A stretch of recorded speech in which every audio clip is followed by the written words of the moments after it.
nice. haircut since I last saw you. Yeah, that night. It's gonna wreck the weather on us. Well, I was trying to get in the spirit of spring. Okay. Called spring cleaning? That's right. A little bit off the top.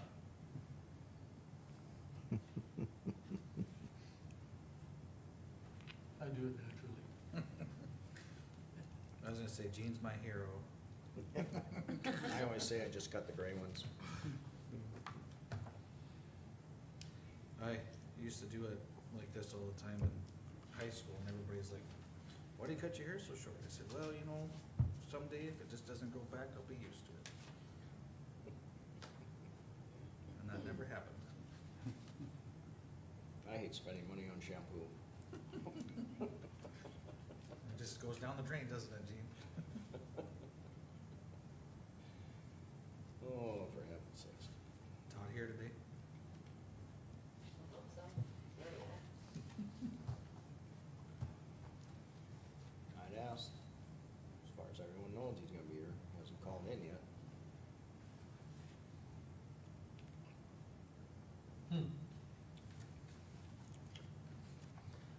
Reminded me of a phrase my brother told me once. He ran construction jobs. He said, see my men, there they go. I must hurry after them, for I am their leader. Thank you.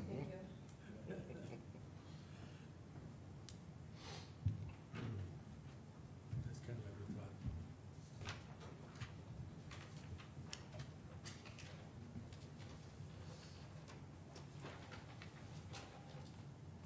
Boy, the clock damn near right on today. I know. Yes. At least Dale wouldn't be late. Well, so I say.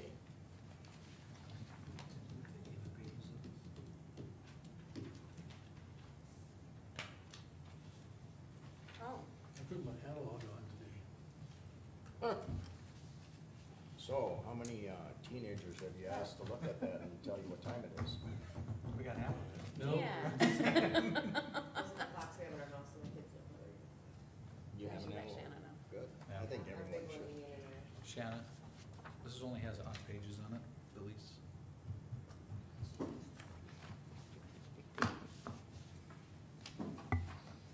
Supposed to read between the lines. Only Mine has, has it. Mine has 2 of 8, Mine doesn't. 3 of 8. Look on the back side. Mine goes 1, 3, Just you, or is everybody? I got her 2 of 8. I got both. Oh, Liza too. And how about you? I've been Wayne? shafted. Okay, On this, do you have Okay, we'll your start. second pages? Oh, I'll call this meeting of the Mercer County Commission to order. I'll go make copies. Yeah, she'll make copies. Okay. We have the agenda in front of us. Is there any additions to it? Mr. Chairman, Yes. Ken called me late yesterday afternoon and asked if we could add cutting edges under his time slot at 10 o'clock. Cutting edges?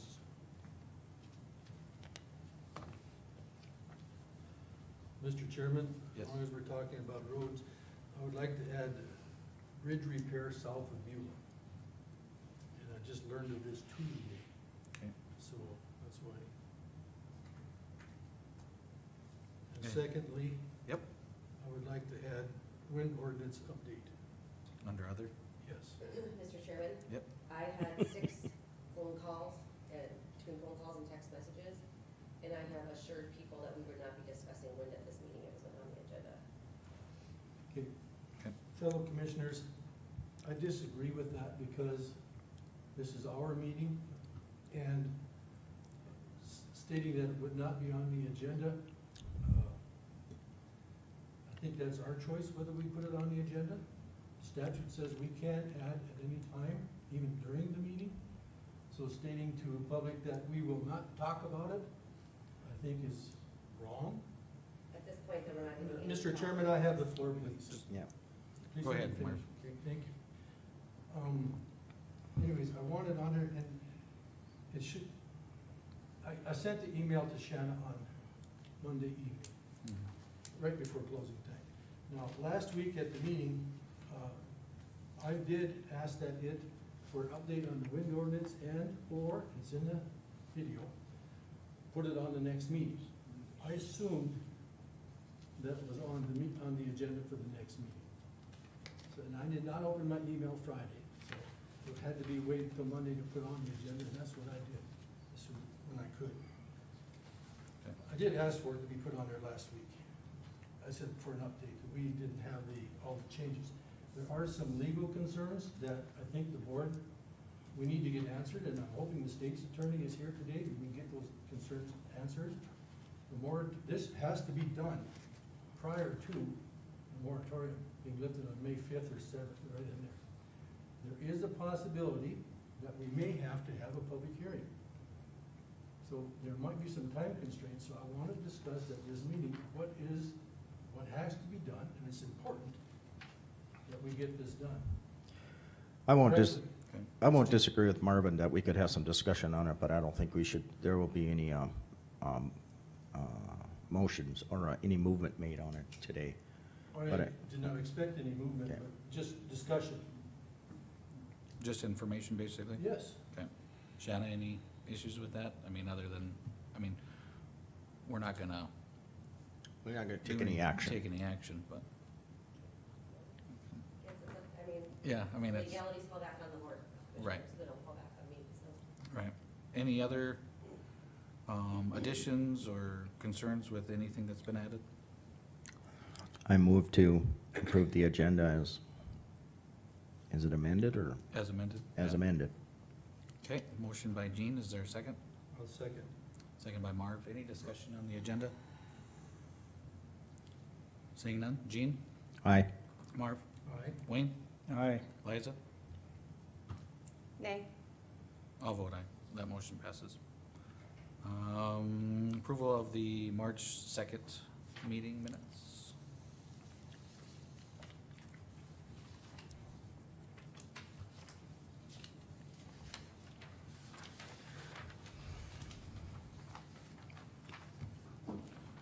Any corrections or additions or a motion to approve the minutes?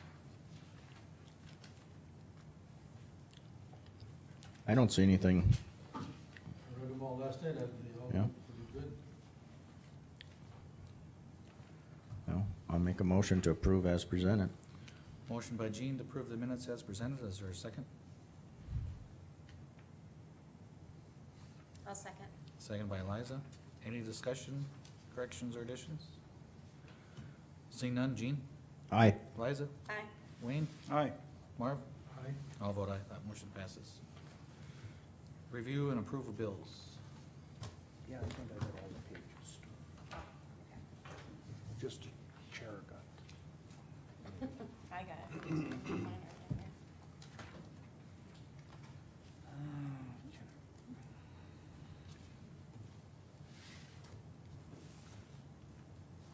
So you need, Yeah, I need the full Okay. one too. I think we need 2 copies, Shanna, for, Great. Well, wait till you're off your phone.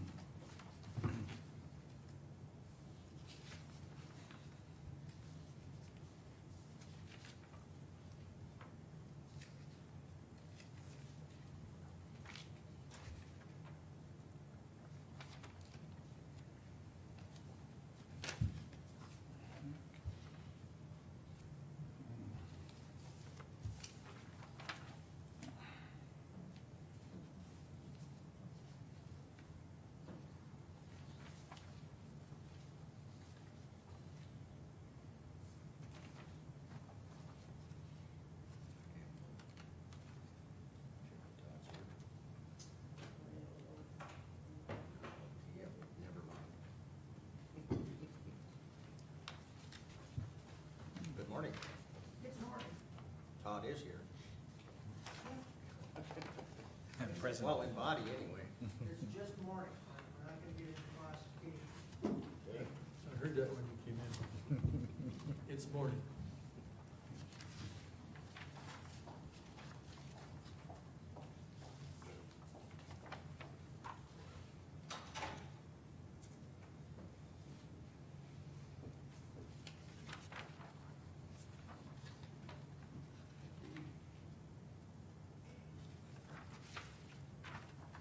Travis, you Yep. Spring cleaning, as Marv said.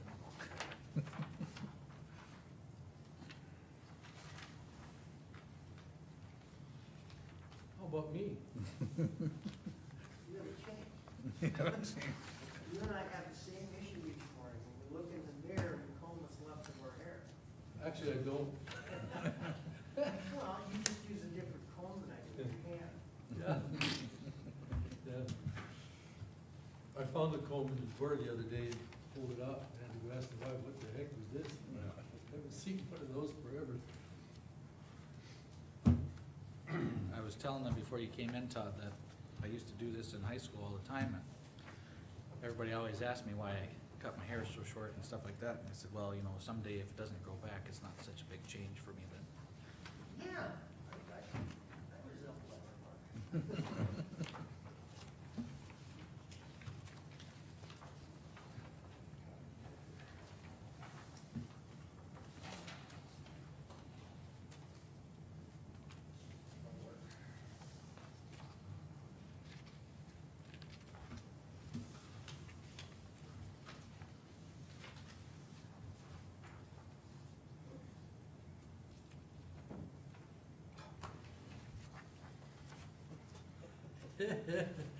Boy, that's an old habit that's really hanging on, It's a tough one.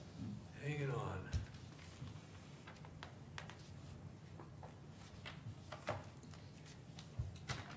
At least I didn't start this time.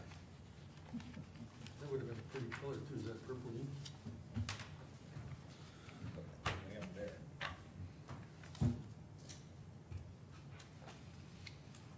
I was getting down on my hands and knees. Then try and get I'm gonna back put up. it in for hazard pay. My thing is then you. Down gotta is roll easy, around to get back up. down is easy, up is another story. Yeah, I like it.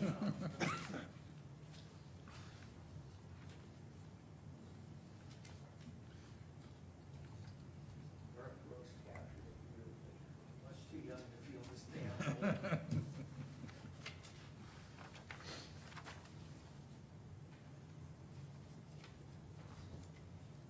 I see a paint specialist regularly. Late afternoon. What is? Paint specialist. Travis and I. I got it right Thank now. you, We're good. Thank you. One of the things they do in each one of these checkups is they go through the depression checklist. When this first started going bad, you know, there was days when for just a short time, I could go over. And then I got to realize all the fun I had putting myself in this condition. Yeah. So whenever I start feeling down, just remember some of the great dumb fun things I did. You know? Yep. At least you have you do remember some of it. A lot of people tend to forget their youth.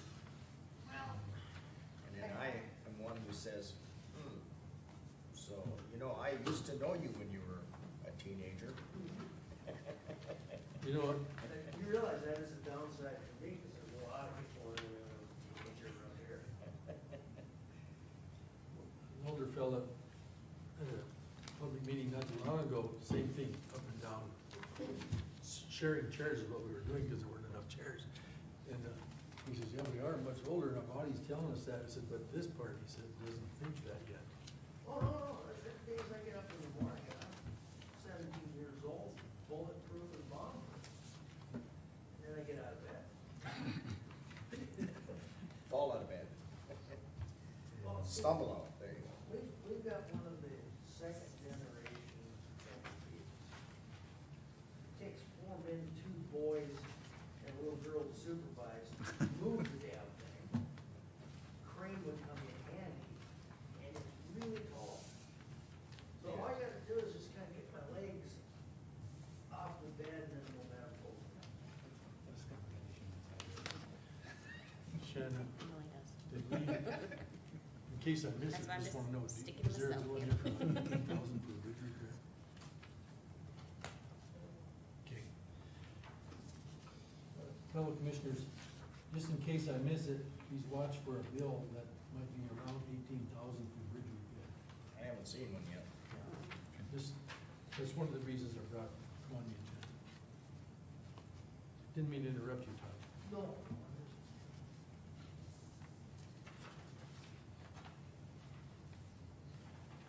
It says Dirt Pro, and then it says septic. Yeah, they got a pumping truck. I know it's a, kind of a misnomer. Yeah. I think that's his number one part of his business is septic pumping. You'd think it'd be like skid steer and backhoe, you know? Yeah.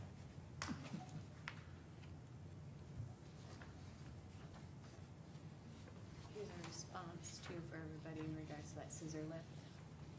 When you guys get to it, okay?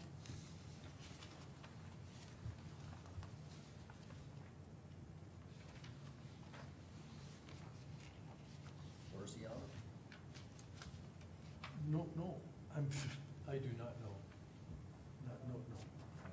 You know where Dirt Pro's out of? Travis? Beulah Bay area.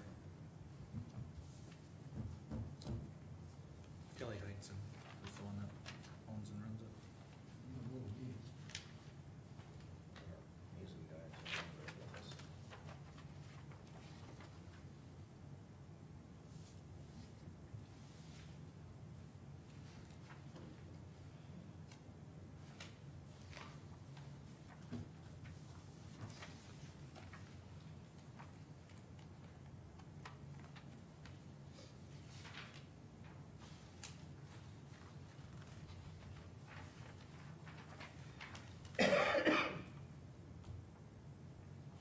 How much is this propane worth now? Right.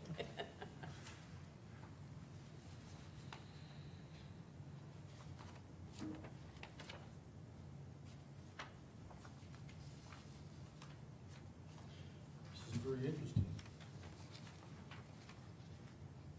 So if you read it correctly, we will not be paying the 29 and the 33, just the endorsement for the towels. That's at Farmers Union. Bill, last week we had a question on insurance. That's, okay, yep. Great. Last meeting, I thought. Last meeting, Yeah. yeah. Oh, you were here last meeting? Was it the meeting before you missed? Meeting before, I think. I Oh. was here at the last meeting. You had a, Okay, never mind. is it 8 years? On the front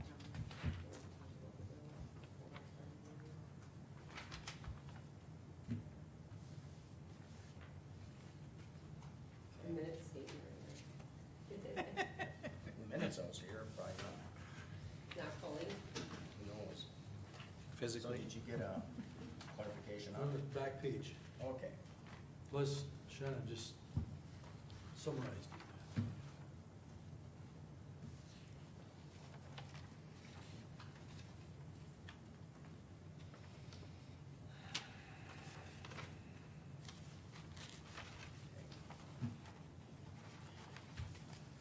You might wanna leave that to the side.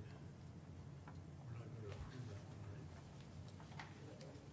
The Farmers Union insurance one. Why wouldn't we approve it? I thought you said not to, not to. We're not paying the $29 and the $33, but we have to pay the other part. Okay. And the See. email states in there not to pay the 29 and the 33, it says Right. just to pay the.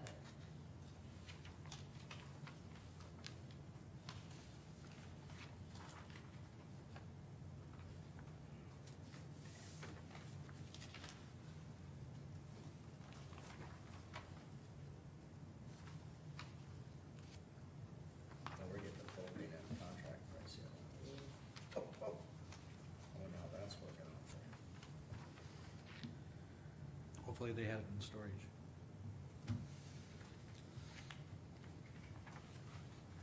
Let's use it to secure a quantity somehow. Someplace, hopefully somebody had it in storage. Maybe a supplier did. That's why they call it hedging.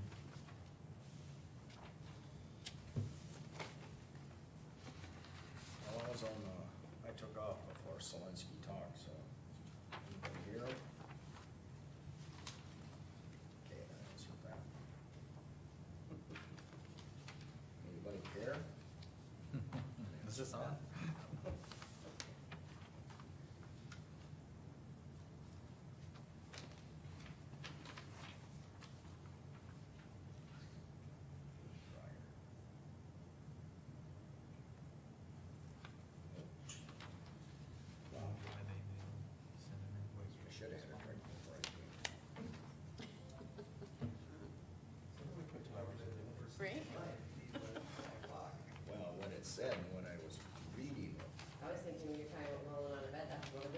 start. One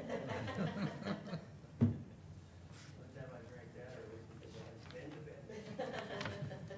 Still the night before. Continuation. And it's better if you just keep going, whether the headache sets in.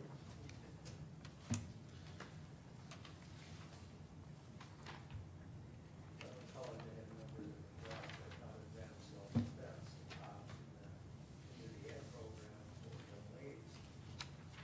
I also started, but they still have down there, the escort shuttle bus service.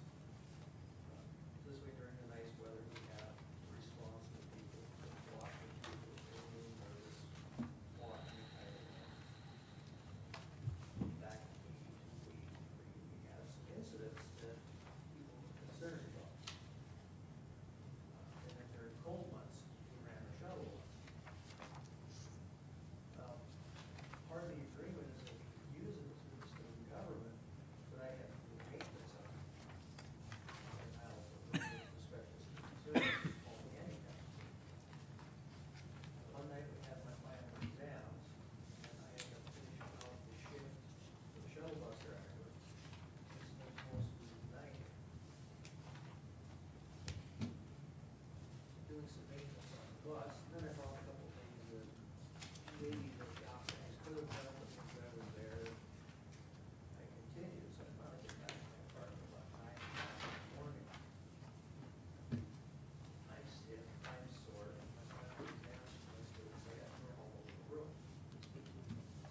One of the reasons I don't work so well these days, I think. I settled into a hot tub with a lot of old smugglers. And all of a sudden, it's something hanging from the door. I peek out the window, and I know, I was just looking at one and thinking, God, we have to be Sean and Rachel to try and ward off most of that. So is that an entire month? No, it's only 12. No, it says the dates on it. It's only 12 combined days. Yeah, break. they're not cheap whatsoever. Wow. And that's not even the facility where they have multi-coverage, you know, for mental health and for that, those ones are, juvenile's extremely expensive.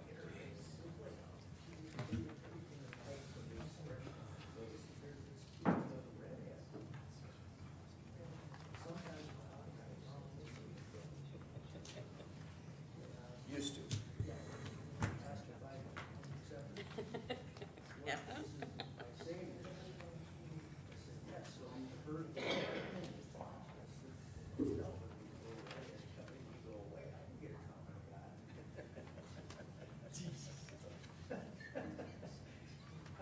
I have had to sleep in 72 hours. My plan is to finish this race, this cigar, go to bed for about 4 hours. Crash, yeah. Never had to come back to the door again. Well, when I get back to the company, it's the thing, you know, my girlfriend, who by the way,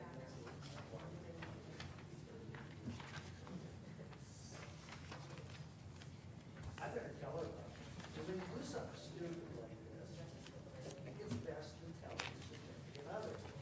So I called her, she was quiet, and I'm like, oh God, this is your house made on steak, truck load of flying chocolate.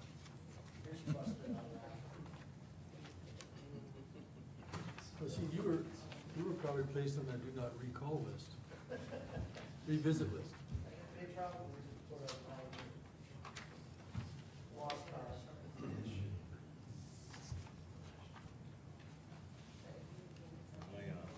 His employment is risque.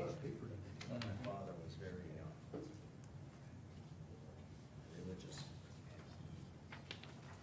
I don't know how many times, but he was always into Bible study. And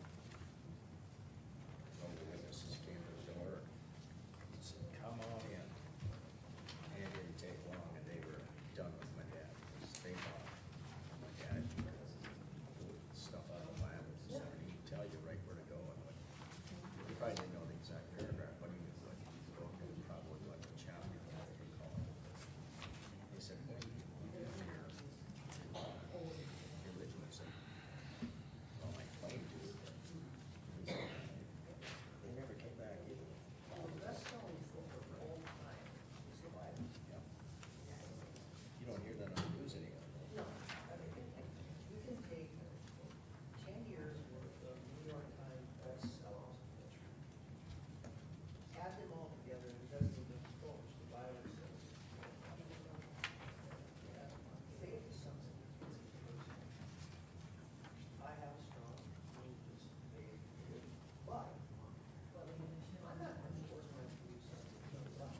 So the initial term is 15, and then there's the allowance of 3 additional 5-year terms with a 5% escalation per term. You have to pay that fee every time. Some people's beliefs. It's not the fee, it's they're allowed to renew. You do these. Right. And then it's an annual $25 per Daughter service. just told me. So then, when they have the option to renew for another 5 years, it'll be 5% on top of that.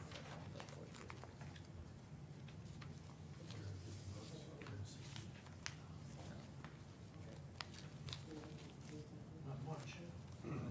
No, but on the page that I didn't have before, talks about you get a royalty per metric ton. That's for those, So it's just a set fee for the actual lease, and then you get paid on top of it per ton that's actually put in.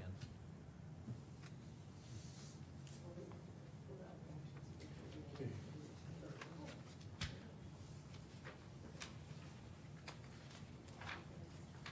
I'm sorry, Gene, let me refresh that. This one was a good tool. Thank you. They don't give money in all that for tires. Oh, no.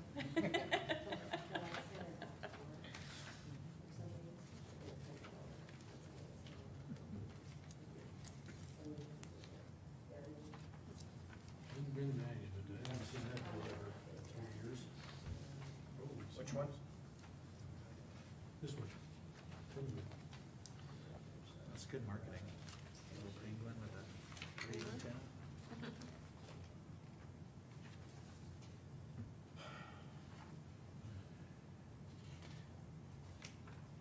Can I ask you a question, Shannon? I'm sure I must have seen this before, because it says dispatch annual cost, 5,300 plus.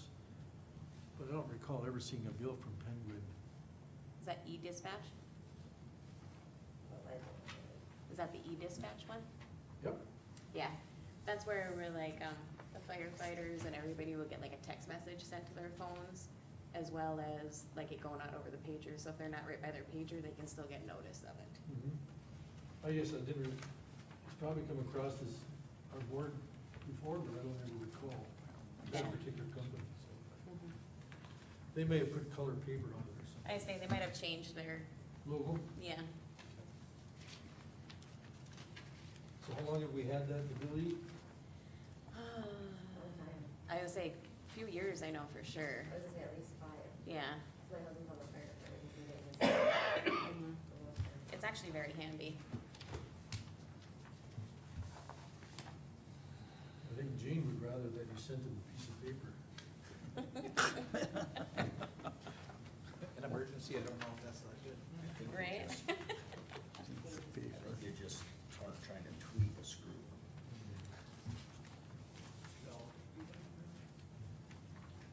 What was that? Yeah.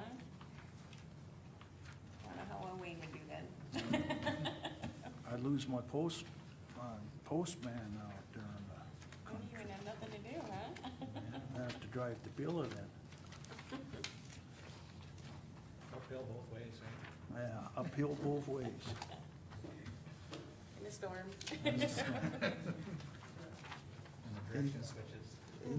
Any more you need to add? Right? Gotta be something else I'm missing. Yeah, carry his lunch bag. Oh, there we go. Yeah.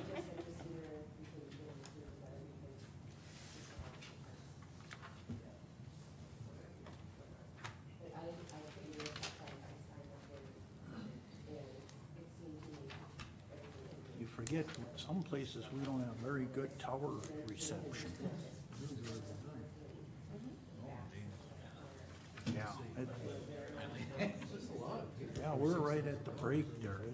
Is it 60 grams? Yeah, 16. 60. All of a sudden you get something from 2 Usually days write ago down and the you go, minutes every time, what in or the the world? agenda, yeah, 60 go 56. So,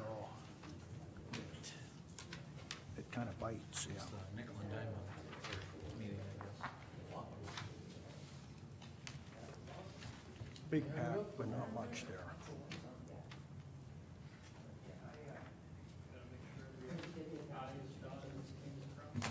But I don't, that across.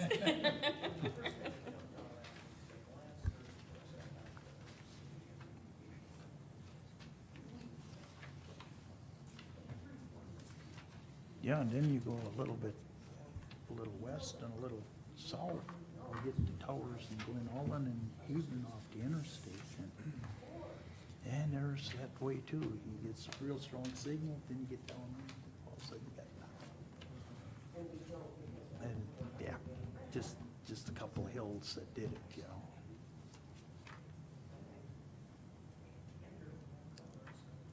And that's where they got a lot of problems with, the county even hit the West Tower and stuff down there. It's not enough giddy up and go.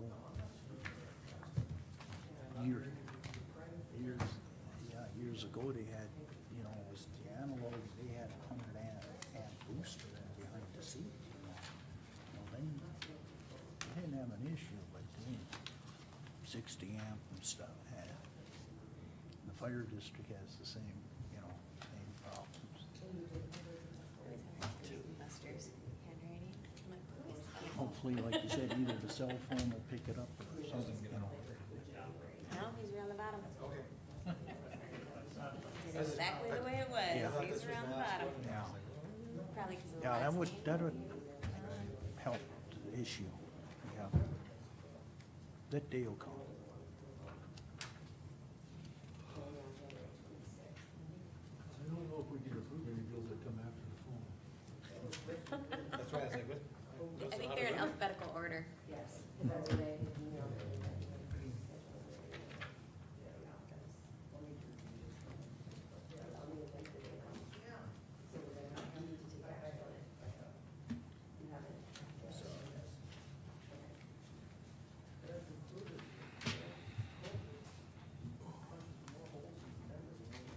Oh, I didn't see no bridge bill, did you? There was no bridge bill. Mm-mm. That's still coming.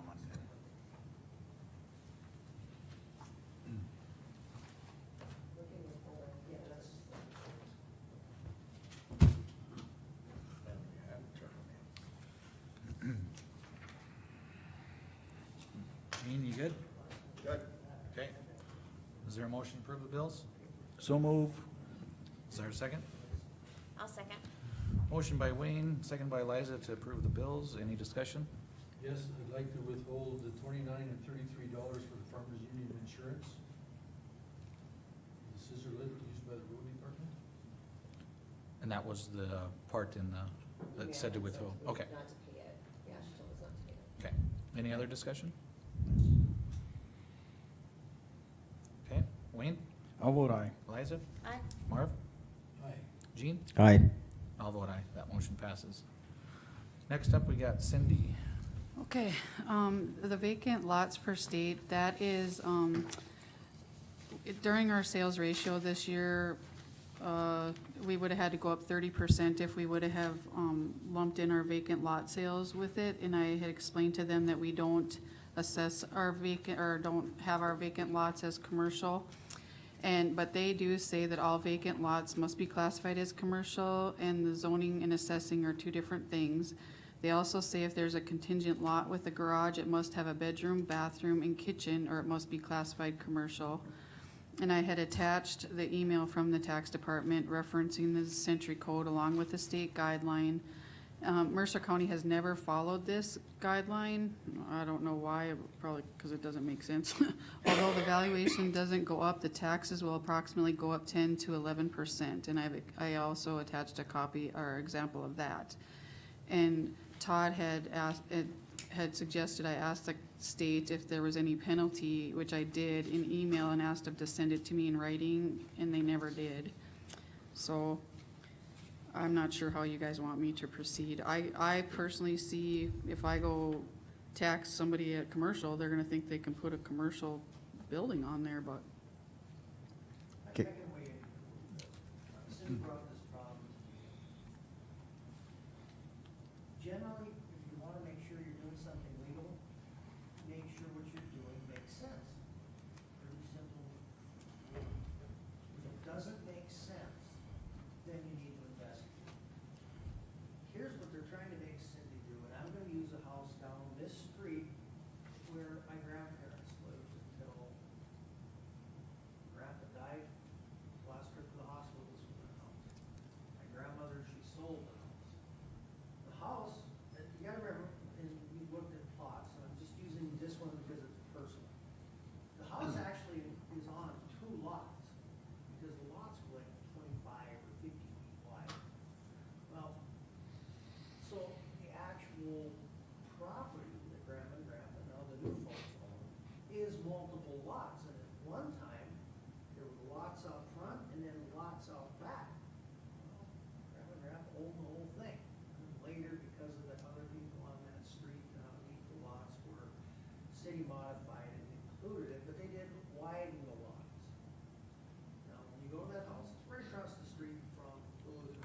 nowhere in any ordinance in the city of Stanton, Hazen, or Beulah, which have similar circumstances, can you put a business on that big lot?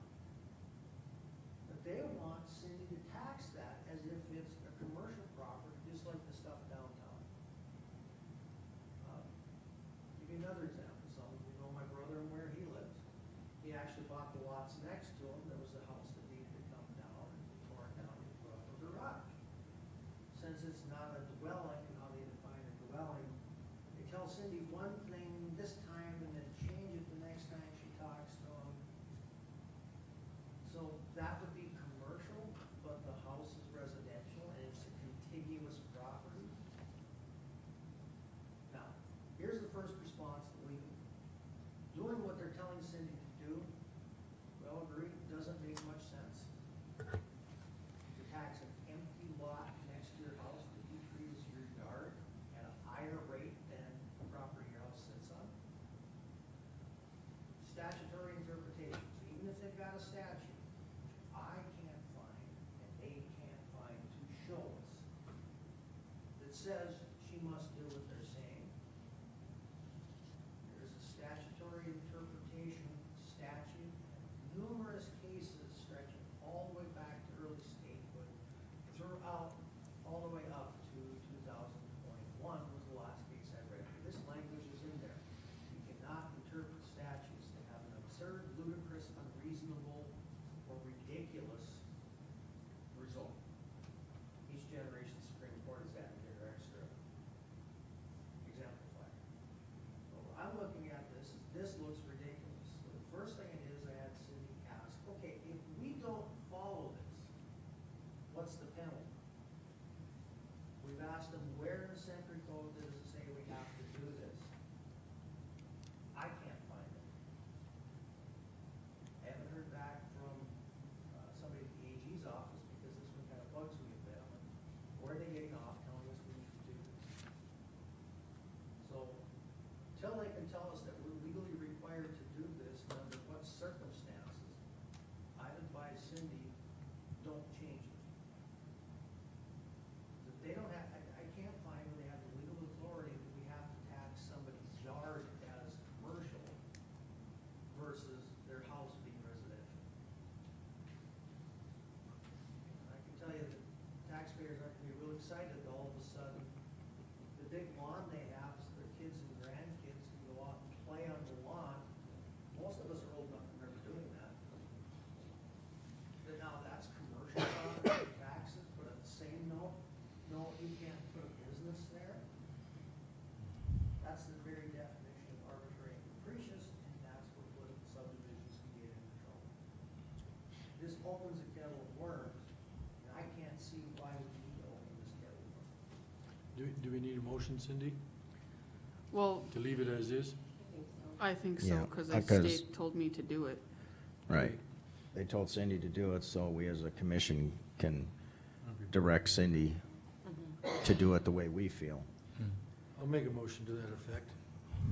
I move to leave all vacant and contingent lots as presently zoned for the recommendation of our state's attorney. It's not zoning, it's taxation. Taxation. Leave all vacant and continuous. And contingent lots, Contiguous. okay, I read that, contiguous. Oh, Okay. I wrote contingent, that's my fault. I know. I don't know that other word. That mean, adjacent, Just all taxed. Yep. As current. Yes. That's Yeah. correct, yeah.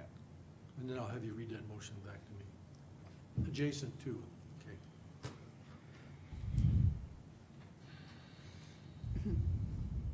I would just really like to thank Cindy for bringing this to our attention too, so that it could be researched and looked into. I think you did a very nice job, Cindy. Thank you. To leave all vacant and contiguous lots taxed as is, as advised by the state's attorney. Okay, that's the motion. Is there a second? I'll second. Second by Liza. Any discussion? I would just like to say, it not anything to do with the vote here or the motion as per se, but when you mentioned the taxes would go up 10 to 11%, that's on those lots. Okay, just so anyone listening or Yes, just those watches lots. this, it's not every lot in the county would go up 10%. No, It's just the those vacant lots. lots, just for a clarification. Okay, Just by calling them commercial instead of residential. right, Different multiplier is applied to them. right. Yeah. And I'm just throwing one caveat. All of a sudden, they produce a statute, which I haven't found. I make no bones about it, I'm not the smartest man in the world because I don't know who is. If I'm wrong, I'll come in here and tell you, okay, I didn't find it before, now they've come up with this. And even if I think it's an incorrect interpretation of the statute, I will bring this back to the board. Because you can only reverse this decision. I'm advising you something that, Todd did something stupid. We can change. Well, it's, and you didn't do anything stupid. Any other discussion? You might want to qualify. Here today, there's Yeah, discussion. Okay. All right, seeing no more discussion, Marv? Aye. Liza? Aye. Wayne? Aye. Jean? Aye. And I'll vote aye. That motion passes. Okay, my next one is, we did have a formal complaint from Zankers about their neighbor's garage. I did go up there and it is not within the 10-foot setback that we have in our ordinance, it's at 9 feet. Todd had indicated that since we don't have building permits, that we can't enforce that. And I had brought it to P and Z and they had asked me to bring it here and ask for further clarification from State's Attorney Schwarz. And Mr., or Mrs. Zinker is here with her son TJ, if you have any questions for them, but, This isn't the dirt pile, this is. no, not the dirt No. pile, the The garage. building. It's a different one. I just wanted to The make sure dirt we pile could dropped it. discuss those Yeah. simultaneously. Okay, yeah. Fellow commissioners, I'm on the planning and zoning board, as is Wayne. The reason we asked this to be brought forward is that we have an ordinance, and we wanted to know, should we indeed have an ordinance if it's not enforceable? And should we enforce it? So I also brought this question to Todd a few days ago, and I'll wait for his thoughts on this. Here's the difficulty we have. Yes, we have an ordinance to do this, but we have absolutely no inspection, enforcement, or consequences that we can do with whatever we currently have. We're going to have a building code. There's a number of steps that need to be taken. Number one, we need a building inspector. Now, there's numerous ways that can be done. You can hire a building inspector and employ people to work with this building inspector to enforce ordinances. The ordinances that we have, the last I looked at them, they're pretty vague, they're not real specific, and that's served well for me. Then we have to start issuing building permits, which would require the inspector to go out, would require the inspector and to go through the steps of issuing a building permit and then notification. It's my understanding since we talked last Mark, because I made a few phone calls. In that general area, I talked to a surveyor friend of mine who asked, since he's retired, not to mention his name. This was for my general edification. He's very much enjoying his retirement. I gotta be careful when I answer the phone. I wanna honor that. Generally, how he explained it to me, it's a lot like the Lakewood area around Devil's Lake. There, everybody assumed where the property lines were for decades. And then somebody else came in, and the bank they were gonna refinance, they wanted official surveys. So they went out, took them forever, and found out, okay, every property line is off by 3 to 5 feet where we thought it was. Now, that could have started a big bunch of litigation, because if you assume a property line for a period of time, you've occupied the properties, that's the property line. Depending on which doctrine you're using, either acquiescence, meaning you agree to this property line, it's not moving, or the doctrine of adverse possession. So if it's been that way for 10, 20 years, it becomes the boundary no matter what a subsequent survey says. As he understood when the lake was being developed, as you all know, we're kind of piecemeal. Started in an area where one person put a house on the property, they had it. Then they sold lots. Nobody really paid much attention to the exact property lines like you're seeing in the legal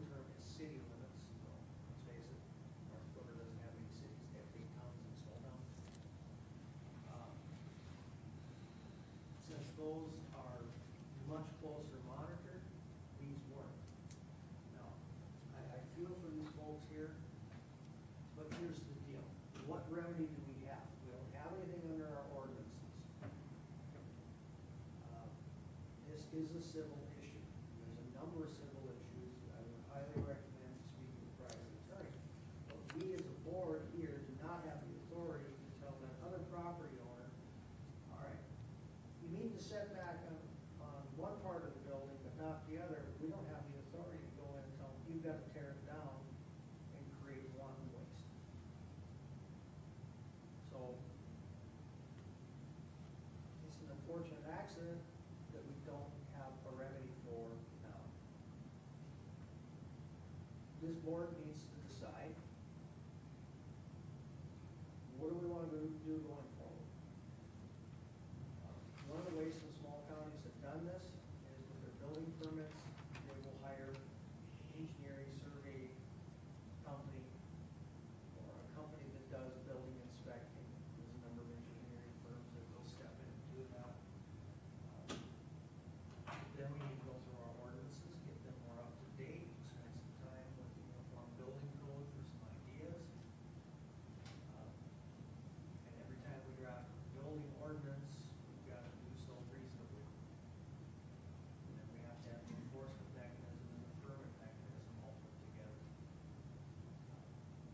It would be a commission decision whether you want to create a department in county government, or if you want to do this through hiring an outside firm, and that's going to take some research, call for bids and things of this sort, so you can compare having your own versus an engineering company. And those are the two ideas I have. Either or leave. There may be other ways to do it that I'm missing right at the moment, but the long and short of it is, we can't go tell that person to tear down their building that's been standing for a few years. I have a couple of questions for Todd and Cindy and the board. We don't have building permits at this time, is that correct? Not in the rural, no. So if we had building permits, they would have came in and got the setbacks and we probably wouldn't even have this concern, right? Probably, I mean, if we wrote them up right. The other thing is, this is the other part is, as I understand, there are places that have building permits and they don't have a building inspector. What's the thoughts on having building permits without having a building inspector? And I'm gonna refer this back to you, Todd. You are opening yourself up. Remember, Pat Benatar song, hit me with your best shot? That's what you're saying to the public. Hit me with your best shot, and that's gonna be lost. And all of a sudden, you tell this property owner, okay, here's your building permit, and they follow the rules. The next person gets their building permit, and it'd be nicer if they could fudge the rules. Treating two separate, two similarly situated people just equally, unequally. That's an equal protection argument. So your recommendation is do not do that. If you are going to put in specific building codes, you need an enforcement mechanism. Otherwise, what good is it? This is a prime example. We're getting right back to the other question, so what value do we have with that ordinance if we can't enforce it? That's where you'd have a building inspector. No, Having- I'm talking about presently. Well, He's just presently saying we have present nothing. time, do our ordinances actually, Our ordinances Okay, create let's- zoning, they don't Let's create back up here a little permitting. bit more. Okay. What can we do right now today? Right. Nothing. What value are those ordinances? If something is being built, and the neighbor feels they're violating the setback requirements, they can contact Cindy, and we go out and tell them that's a violation, you gotta move it. Once it gets built, then we create a big monster that gets very expensive for everybody, including the county. So, So at this time, our recommendation is not to take any action on this concern? my recommendation is, I don't see where the board has authority, because to Okay. fix this problem, from a county perspective, we have to tell them to tear down the building. This is very simply a civil matter between the property owner. And believe me, I've been as a private attorney in the middle of those battles representing parties, and I don't envy anybody being in that situation. What I'm saying is, that we as a county did not have an enforcement mechanism when that was built. Okay, do we have to make a motion, because we had a complaint sent to us? Or can we just not act on it? Pardon me? The board can just rule that, there's no action for us to be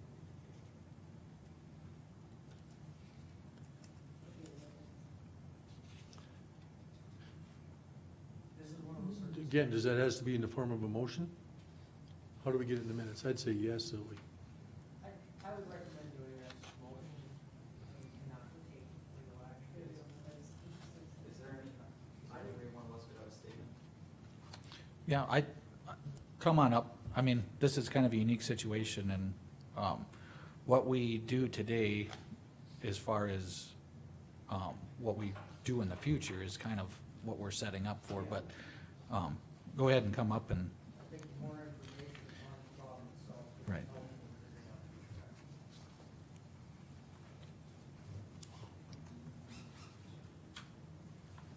impact. And what was your name, sir? TJ Zinker. TJ? good morning. Good morning. Well, thanks for having us, and I appreciate you guys' time, and thanks for your opinion. I guess we're just looking at it from a legal state of affairs. We're not trying to play bad neighbor, but he's implicating our ability to sell the property as well. So that's why it's becoming a little bit contentious. I guess when I read Century Code 1113-16 and 1113-17, I don't see any specific details regarding inspection, building permits, or surveys as precursors to the ability of the commissioners to be able to enforce the zoning. I appreciate your opinion, Mr. Shores, but it seems to me like it's more of a legal opinion versus providing specific Century Code references. I would just please ask that the commissioners reference Century Code 1113-16 and 1113-17 that clearly states the county commissioners do in fact have the ability to enforce the zoning of the affected properties. I asked the commissioners to think about putting themselves in our shoes, and finally asked to bring this to a vote across the commissioners versus legal opinion. It would be in the form of a motion. That would answer your question. Okay. I'd like to have a chance to address. Believe me, Mr. Zinker, I empathize with your position a great deal. The county has the authority to do these. Previous county boards, the county has chosen not to have an enforcement mechanism in it. Since the county did not enforce back then, we can't come in now and say, okay, you gotta cut that side of your building off or tear it down. The statutes, that's the starting point. So yes, this board, as we're talking, future, this is something we need to decide whether we need to do or not. I don't make the decision. The board has to decide whether they're going to have a full building code. There are many counties that have no building code. We, as a county in the past, and it's been this way by my recollection, hasn't changed much since 1970 and early 1980s when I was in the family construction business. The county has really not done much. They set these rules, nobody enforces them. If you ignore that law, the only way you can do something is this point forward. You can't go back. It'd be like writing a traffic ticket. It'd be like Colin coming and giving me the traffic ticket that he looked the other way on when I was 17 driving too fast. Doesn't fly. This is an unfortunate situation, but I don't believe this board has the authority to do anything that's going to help. I would just contend that if it wasn't enforced previously, it doesn't make it right to not enforce it today. Well, here's the deal. I'm trying to say this so it's not as confusing as it sounds in my head, so the action in question occurred when this building was built. I don't remember right off the top of my head, when was this building built? I think like 2018 or something like that. I believe it's maybe 2 summers ago, 3 summers ago maybe. At that time, it was starting to build. If this would come before the board could make a motion and say,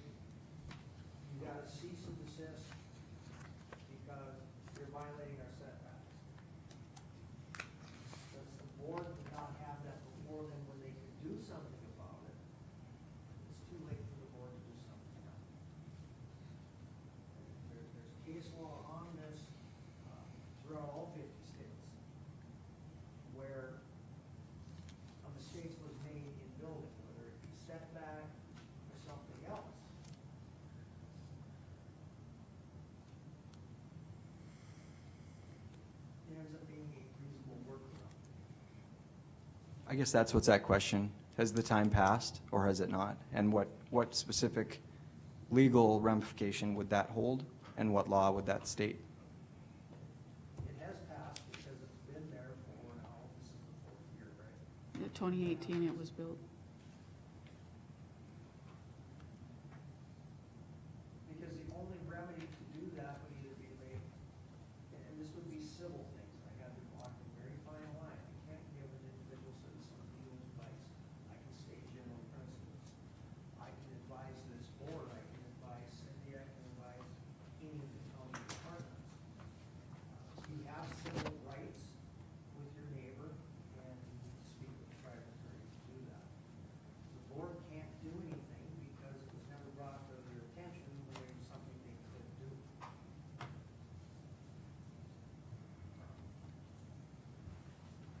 And back then, because we do not have a building inspector, it would be very clumsy in how it could have been handled, is contact the commission and say, that violates our building codes, therefore cease and desist, and the sheriff will out give them a cease and desist, and direct them, move your property, or move your building on this side back 10 feet, put it square with the actual property line.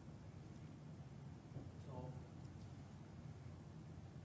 this is, it's too late for this board to do anything, the only thing we can do that's brought to our attention now, let's say that neighbor decides to build again another building and encroach on the setback. We get it to the county commission, they can issue a cease and desist, sheriff can go out, we can stop them from proceeding, and putting you in another situation like this. Once that time has passed, we're kind of out of luck. Do we know the specifics on the time? How much time needs to pass prior to this becoming a moot point? I would say that from how the statute has been interpreted, all of these statutes, that once he had a permanent structure in place,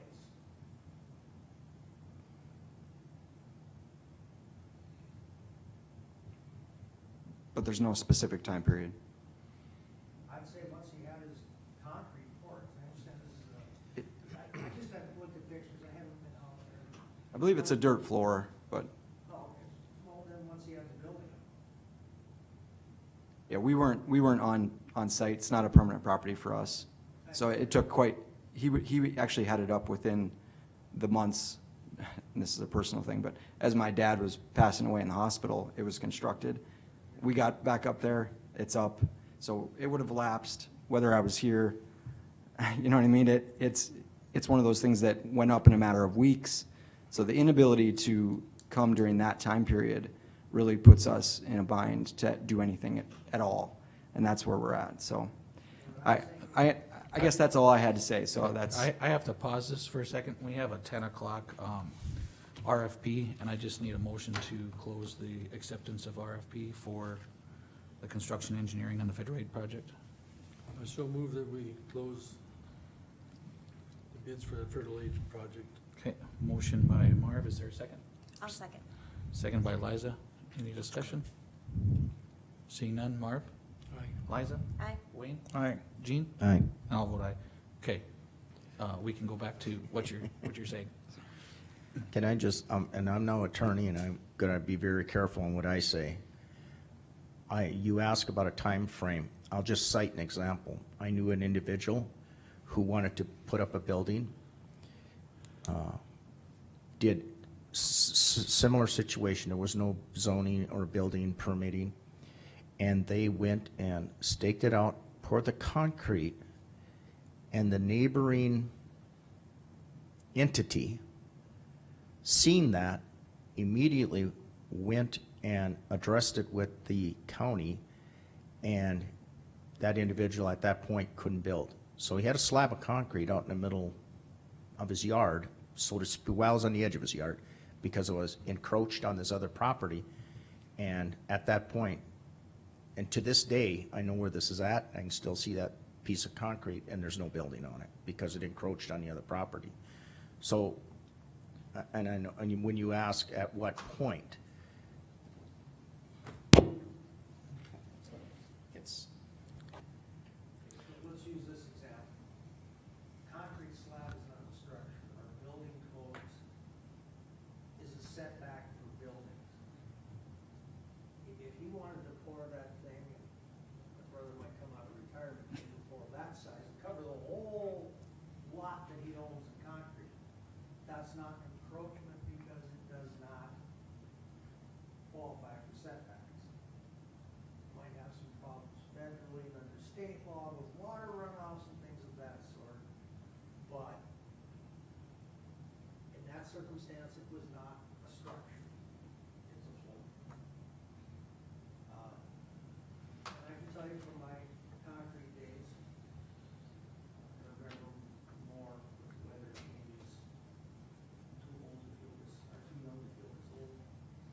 and I appreciate your time. I think I was maybe unaware of the statutes maybe set up for the timing of a structure, or what enables a structure to be a structure. But I appreciate the advice, and thanks for your time. Thank you. Thank you, Mr. TJ Yeah. Zeker. Mr. Chairman, Yes. I move that Mercer County Board of Commissioners not to act in answer to the complaint presented by TJ Zeker per the information presented by our state's attorney. Okay, motion by Marv, is there a second? Is there a second? I'll second that. Seconded by Gene, any discussion? Any discussion? Seeing none, Marv, Aye. Gene, Aye. Wayne?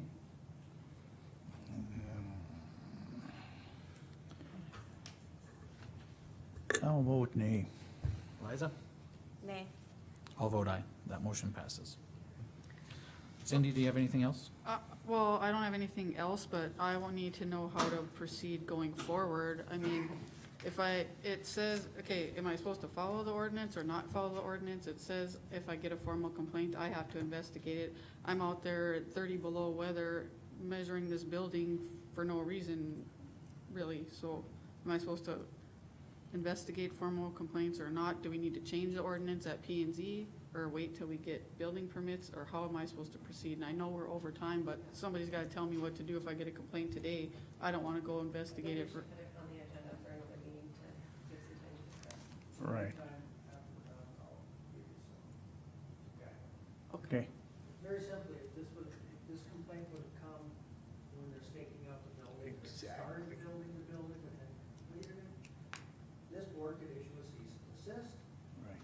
somebody from the SOL would stop it, and we could have avoided this problem. You've got a formal building permit and inspector, the inspector has that authority, and that's being delegated from the board to do that.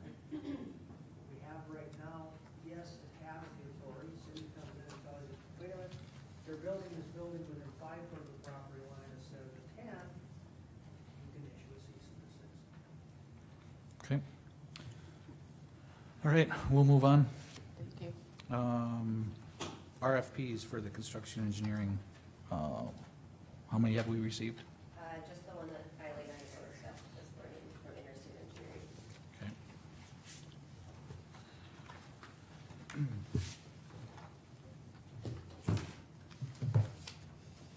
So my understanding with RFPs is that if we had multiple ones, we'd have to do individual interviews.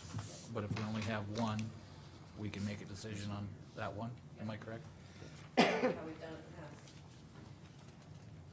Yeah, we'll send a letter to Brian Hughes at this stage.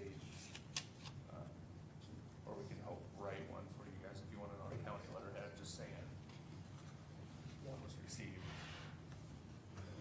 So And that's, then what our decision is, what we do with yeah, it. yeah. Okay, works for us. Okay. Does anybody have any questions on what construction engineering entails or what we'd have to do? I guess we'd have to accept, either accept or reject what we got, right? Yep.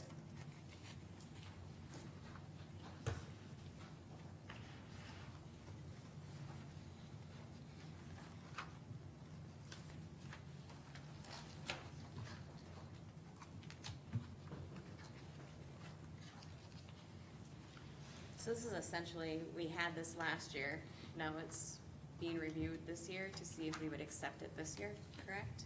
What this is that on federal aid projects, this is a formality to use federal aid funding, correct? Right. Yeah, so this is, You have, this is for the bridge number, what's it,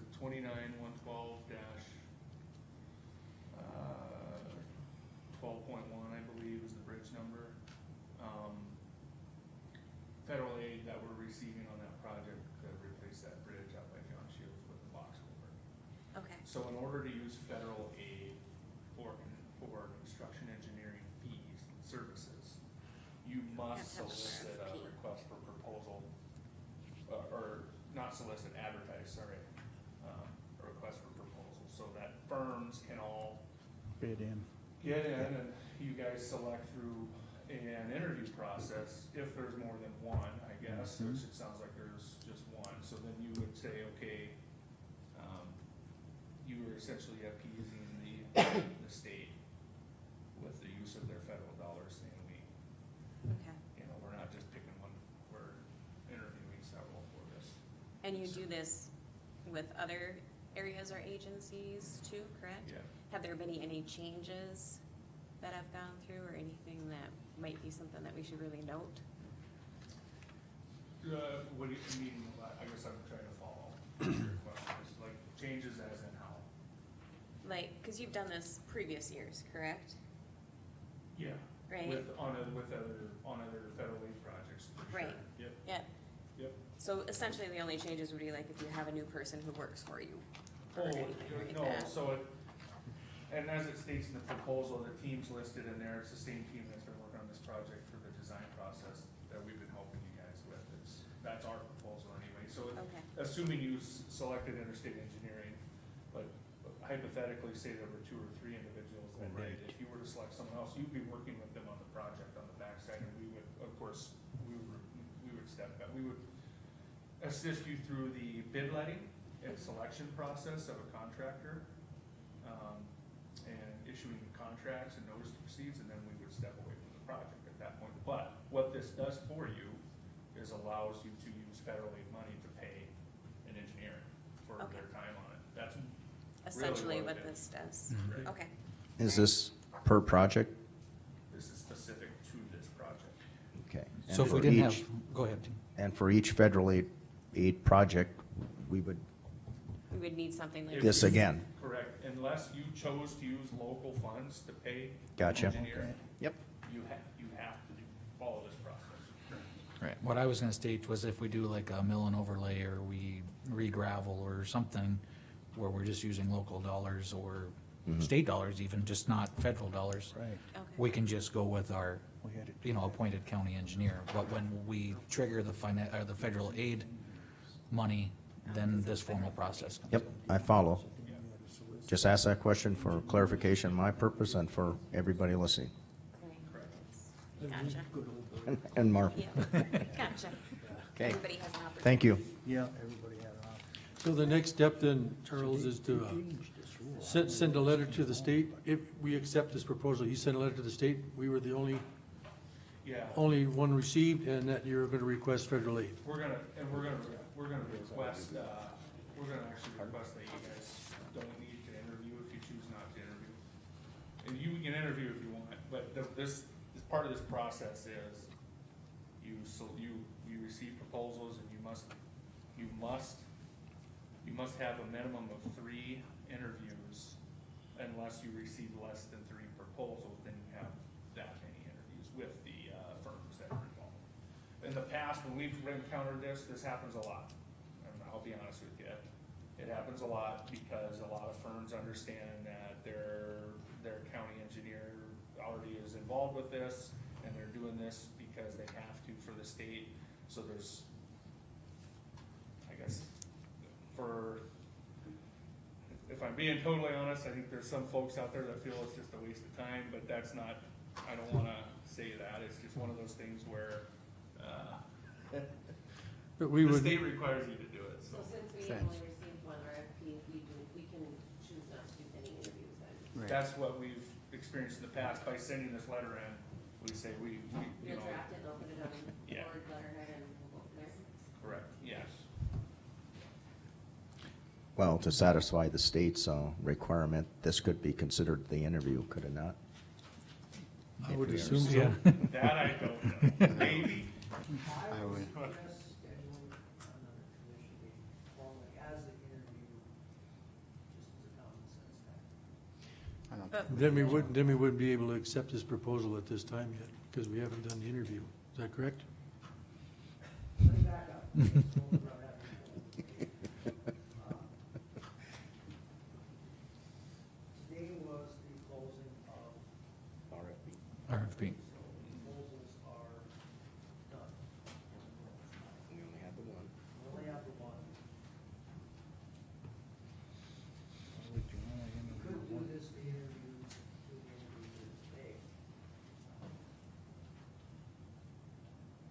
public reading the agenda is not gonna know that we're doing the interview. I'm not trying to jack it up. That's a concern that we want the general public to be able to respond to this. It's a state requirement, so. We have to do it. What's the hic, Didn't have to do it. what's the hiccup, Charles, if we postpone this until our next meeting? Or, Well, I don't think that there's necessarily a hiccup. The bid letting's April 8th. We have time, we're okay. I think by the time, if you were to select or, but our next meeting is in April Sixth. 6th. April 6th. April sixth. Same day as the bid letting. Oh, you said bid April letting's 8th. April 8th, but, Right. yeah, Going down to the state rate. yep. But the, construction engineering doesn't actually start until you've selected a bidder, a contractor Yeah, to we would perform. just have to award a contract to the. Could we do the interview on April 6th and award the bid, or however we want to say it, on that date? Will that interfere with anything in your request for funds? You are more than welcome to interview if you would like. I'm not gonna oppose that. However, what I'm telling you is we have in the past worked with the state, and if you receive one bid, they Yep. tell you, we don't need you to interview. Yeah. We don't. Okay. If this is who you choose to select, Okay. then go with it. Yeah. Right, that's why I'm like, why are we? We- we- It Yeah. doesn't matter to me. I'm more than, I'm more than happy to interview. You just answered that. Wouldn't make sense. Let's make it, let's not make it so Yep. Right. complicated. Gotcha. This is the only proposal, this is our only option, we can go forward and do it. Yeah. I didn't say that. We're catching up. Okay, so we can accept this RFP. Yeah. I make a motion, so said, so done. You got it? You got Okay. it, Shanna? Motion by Jean. Is I'll there a second. Second by Liza. Any discussion? Which firm do we have now? I didn't say it, see? I Any- have it in the motion. Okay. All right, Jean? how do you vote? Aye. Liza? Aye. Marv? Aye. I don't know if I should ask Wayne. I don't know. I'll vote aye. Does he know what we're voting on? Oh, yeah. And I'll vote aye. That motion passes. But you didn't make the motion clear there, Mr. Wolf. It's a pay raise for me. Okay. All right. We had added, I don't know, Ken, do you have anything? Yeah, just need approval to purchase 75 sets or 150 total cutting edges for our motor graders. The total price would be $19,717.50, which would bring my parts line item down to 62,000. What was the total amount? 19 what? $19,717.50, So this is within your budget? yes. Okay. Just to give you a kind of an eye opener how these metal prices have went up though. The last time we bought them, which was late last fall, we paid $103.45 a piece. So for, instead of 19,717, it would be 15,517. That's how much they went up. What's the expectation of receiving them? They have them on hand. Okay. I mean, they have to, I mean, they can get them, so Okay. we should have them within probably. I a know week some or other two. shortages that causing other, okay. Mr. Chairman, fellow commissioners, I move that we accept, that we allow Ken to purchase the cutting edges for a total of $19,717.50. Okay, motion by Marv. Is there a second? Is there a second? Second that. Second by Wayne. Any discussion? Any discussion? Seeing none. Marv? Aye. Wayne? Aye. Liza? Aye. Jean? Aye. And I'll vote aye. That motion passes. Anything else, Ken? Just a couple quick things. We started crack sealing yesterday. Yeah. And, probably about 3 weeks if the weather holds out for us. And then also it's kinda sounding like frost laws Monday. Next in our Monday? area. Monday? Okay. So, you're gonna put it on Monday or Friday? Yeah, Monday. Okay. Yep, because the actual thing comes, well, south of the interstate is, they've already had them on, but it sounds like the declaration goes out Friday, but to be implemented on Monday. So we'll follow the state's guideline on that like we usually do. Okay. Marv, did you have? We already had permission to do that Okay. So, we Yep. just- You had I'm something just giving a about heads up. bridge, right? Yeah, Marv's got something on the bridge. Mr. Chairman and Commissioners, I'd like to know if we can move up the bridge repair that I put on the agenda to this time so that Ken and Charles? Yeah. Yep, we put it on there. Oh, that's where you put it? Yep. I wrote it down, way down below. Thank you. I just want to make the commissioners aware of, and Charles, you can correct me if I misspeak this. I had a meeting the other day with Charles, and there was a bridge south of Beulah, about 17 miles, I think 2 miles east, or is it 2 miles west? 2 miles west of 49. We initially had estimates to repair that between 50 and 70,000. Then there were some concerns that, well, we didn't say we were gonna do that, and then we had to hire. So Charles started over, and what it boiled down to is he hired somebody else to do a different repair. And the total cost was 18,000. The bridge was rated at 8,000, and now the rating's up to 18,000. So I just want the board to be aware that this repair was awarded without going through the commission, and I'm not concerned with that, because Ken has also repairs roads and so forth. But I just want the board to be aware that this occurred, and I do have a couple questions regarding this. And one is that, does this repair have to be re-inspected by DOT to get their approval? No. Okay. What's the warranty on the expectation of the repair, how long it should last? The engineer of record that provided this repair suggested that there's no guarantee that the beam will continue to rot. However, the load path is now going around that existing beam. The repair took place with everything structurally intact. We didn't have to move the deck to make this repair. We simply rerouted the load path into the abutment. So in his opinion, he could safely assume that it would, add at least 10, 20 plus years to the life of this bridge. He didn't have any concerns with that. I mean, the elements that were added to the structure will last far longer than that. It's the elements of the existing bridge that probably and likely will fail before these repairs ever will, so. Okay. That's pretty much all, but I did want to say one thing for the board's information. There was some extenuating circumstances that allowed this savings, and one was that everything was froze at the time they were doing the repairs. And I got this information secondhand, it can be clarified. But because everything was froze, they were able to not have to worry about water, pumping water. They could get underneath the bridge and they could do what they had to do. So I think that was part of the decision to move forward with it and have the repair done. Okay. Go ahead, Charles, go ahead. Yeah, and again, I'll extend my apologies to the commission. I operated under the assumption that a budget of $70,000 had been set up for the repair of this bridge. The specifics for the repair, however, we're under different pretense or circumstances. We were looking at utilization of a crane company, if you guys would recall, to remove the deck. Right. Through further investigation of that, their wires were crossed in our communications, and they had simply stated, we're not actually making the repair, this is a cost just to remove the deck for you to make the repair, however that repair may be. So understanding that, Ken and I kind of reconvened, and we reached out to GSI, who performed the work. I believe I provided you the documentation on that, so you guys have record of it.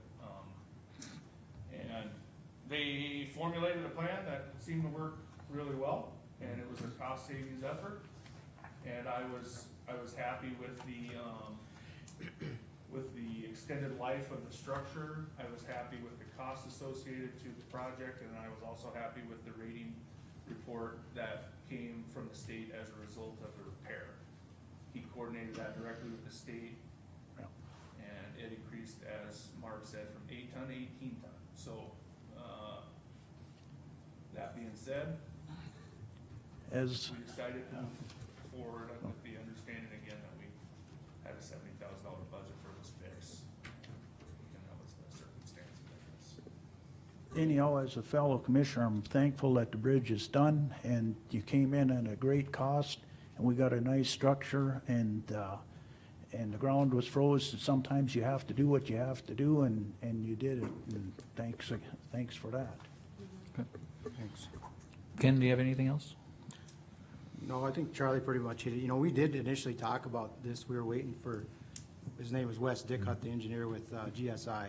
And what we were waiting for is to see what his fix was, and then to coordinate with Brian Fuchs at the state.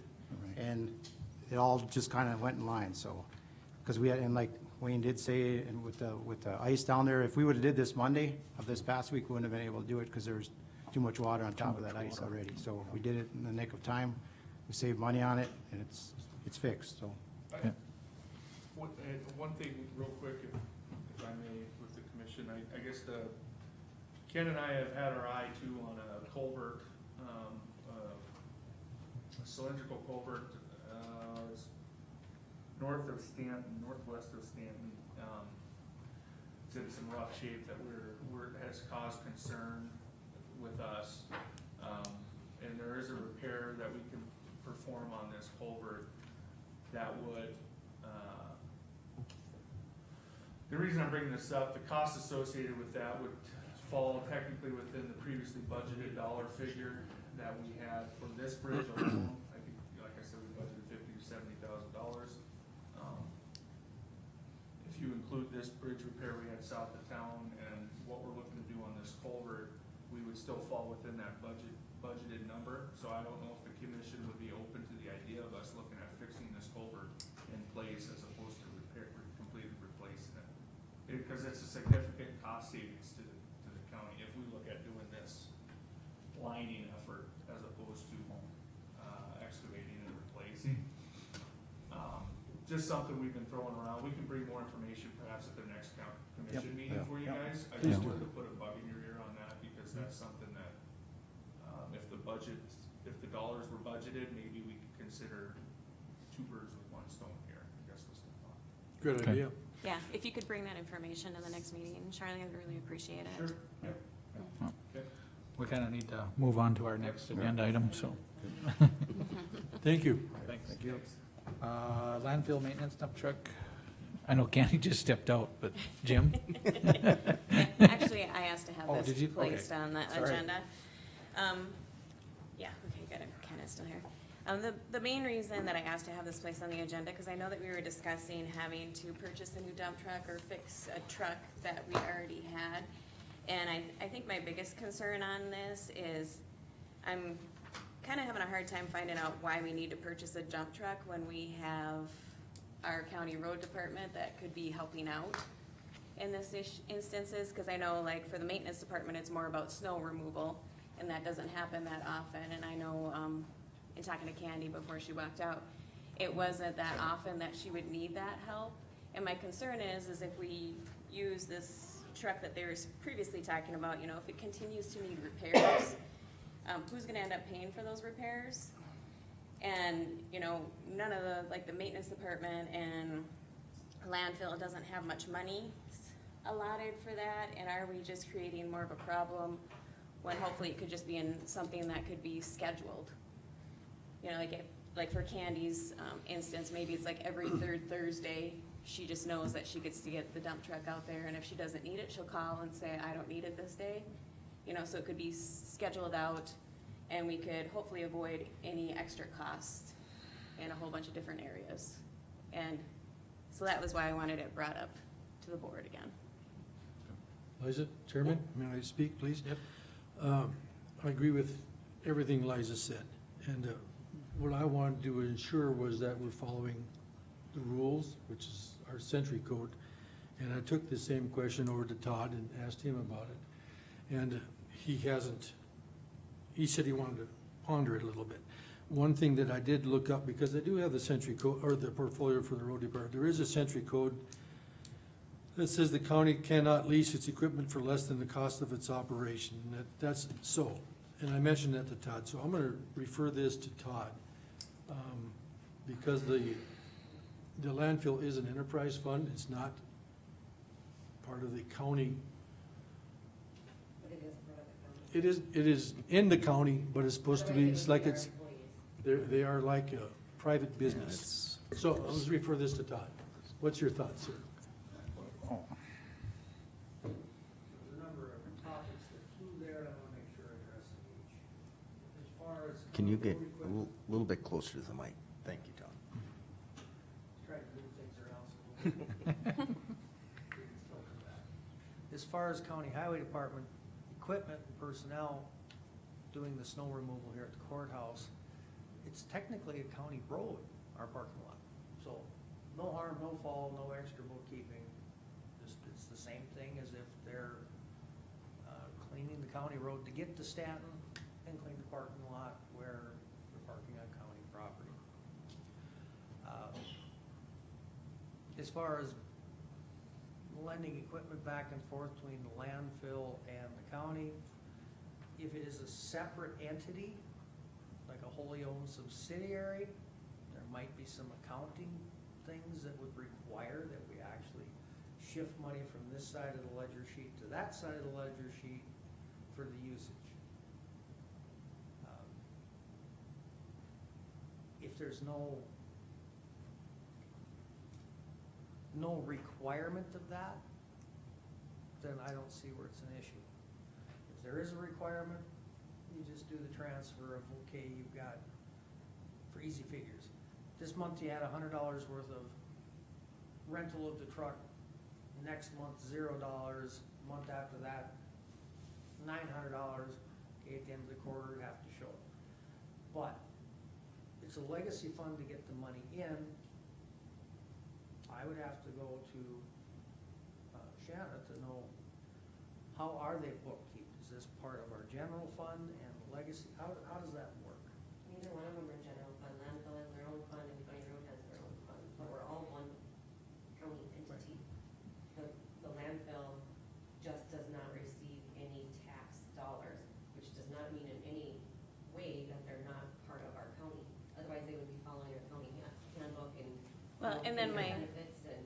My concern would go to then, too, you know, about like, you know, different entities bringing the stuff out to the landfill then would need to be charged for bringing, Right. like, if the road department brings out a load of tires or something, then they would need to be Absolutely. charged and have to pay for that Yep, for being placed at the landfill, I agree with that. and they're not right now.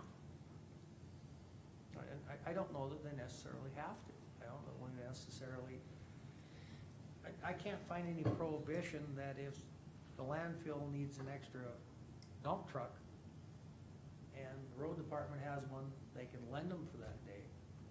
I don't know that we necessarily need to do that. Yes, it's a Right. legacy fund, and no, we're not spending we're not spending county funds to buy the equipment. If there's not an accounting requirement by statute or otherwise, that the landfill would have to pay for the truck rental, I don't see an issue. If there is something there, and I'm not an accountant, folks, I don't even do my own taxes. If there's some public accounting thing that they have to be completely separate, like a wholly owned subsidiary of a corporation, Well, they are completely separate, but it doesn't, that's just with their ins and outs of dollars and how they pay for things.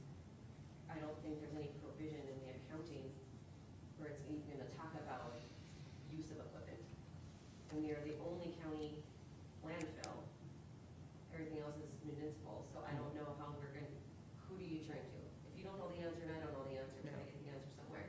So this well, might if have to be it legal. is separate, if it It's is, an enterprise fund. right. Okay. So with this enterprise fund, it is a There's still separate, Mercer County. right, Mhm. but it's a wholly owned subsidiary, is essentially how you put it. No, well, the accounting is kept completely separate, the ins and Right. outs are completely, I wouldn't say it's a wholly owned subsidiary, no, I wouldn't say that, because they're still under the Mercer County umbrella. They're under our insurance, they're under our health insurance, they get our benefit, everything that we all get, they get. well, It's just that their accounting is kept separately. just to inform the board and folks here, in the past, I mean, the landfill would have never started without the road division. That was put in the road division's budget, actually. And then it was taken out and run as a separate entity. But the road department has somewhat subsidized the landfill through the years. And I'll just throw this out here. At the end of the day, if the taxpayers don't pay there, they're gonna be paying on the tipping fee. If she can't, I mean, she's gotta run in the black, and if she can't run in the black, up goes the tipping fee. Well, that affects everybody in this whole room. Right. So, it's just to shift or having avenues of how do I get my dirt moved, or how do I get this if I go down with a piece of equipment I either have to rent, which she can do that. And, but to purchase, as you were saying, kind of to purchase a whole new truck for two entities to sit here and look at outer space, that didn't seem to make much sense, did it? Okay. Commissioners, all this stuff makes good sense. On the accounting side, I'm also for saving as much money as we possibly can. But we have a century code, and I just wanna know if we need to follow that century code. And Shanna said it pretty well. Maybe we just need to postpone this until we get more information, and until that time, we'll just continue as is. I think we need to dig into it. Todd doesn't know, and I don't know. Yeah. Right. No. We're gonna I have think to that's dig- appropriate. Yeah, cause we have to follow the law. Yeah, that's appropriate. Because So- there are two sides that I'm looking at this, okay? If no county general fund money is going into the landfill, It's not going into the county road either. right? Okay, so where's the source of the funding for those two? Hers is tipping fees and. Taxes of the taxpayers. And hens is tax dollars. Right. So, Either way, it's the Yeah, I think it just needs to be tabled But- and then we'll revisit it Yeah, I at the think next it's a good meeting, idea, 'cause- due to the fact that we're coming up Yeah, on our. way behind. We're not getting any further ahead. We'll table this to the next meeting. I'm going Good to choice. check into it, and as soon as I get an answer, I will put it back on the agenda. Perfect. Agree Right, with that. thank you, 'cause Shanna. it Yep. might take Thank more you. than a little bit. Okay, let's move on to the pore space lease. We can bring Basin people up here, and I'm gonna probably move this over to Todd.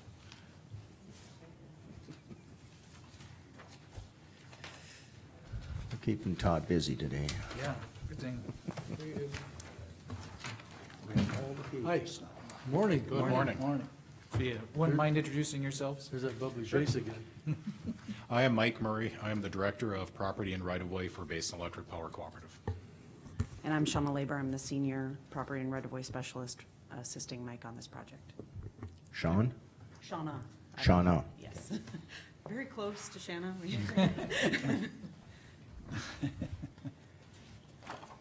So What's I your, get, I'm sorry, again. Mike, what's your last name again? Murray, M-U-R-R-A-Y. Thank you. Yes. Chair and Commissioners, do you prefer for us to just start with kind of the purpose and need, or did you? Yeah, go ahead and have a start question? with it, and then Okay. we'll go on So, from we are here today to, we have previously emailed a copy of a pore space lease to Auditor Brost and the attorney for everyone's review. Yes, and that lease is because during our comprehensive title research that we had, a title opinion that was done by Crowley Fleck, Coteau, and they very generously shared the results of that comprehensive back-to-patent title opinion for all of the areas that are in this pore space lease area for the 45Q project, which is the carbon sequestration project that I know some individuals have been to some of our open house or and I have spoken about this before with the survey permission. So this is the actual pore space leasing we do with the surface owner. And when we did the comprehensive title opinion review under the Crowley Fleck attorneys, they were like, it appears as though there's deeds for some of the roads. And the deeds were a little bit odd because they are offset by 33 feet on either side, and the deeded area is after the 33 feet of statutory right-of-way, and then it's a space that you guys needed for the County Road 15.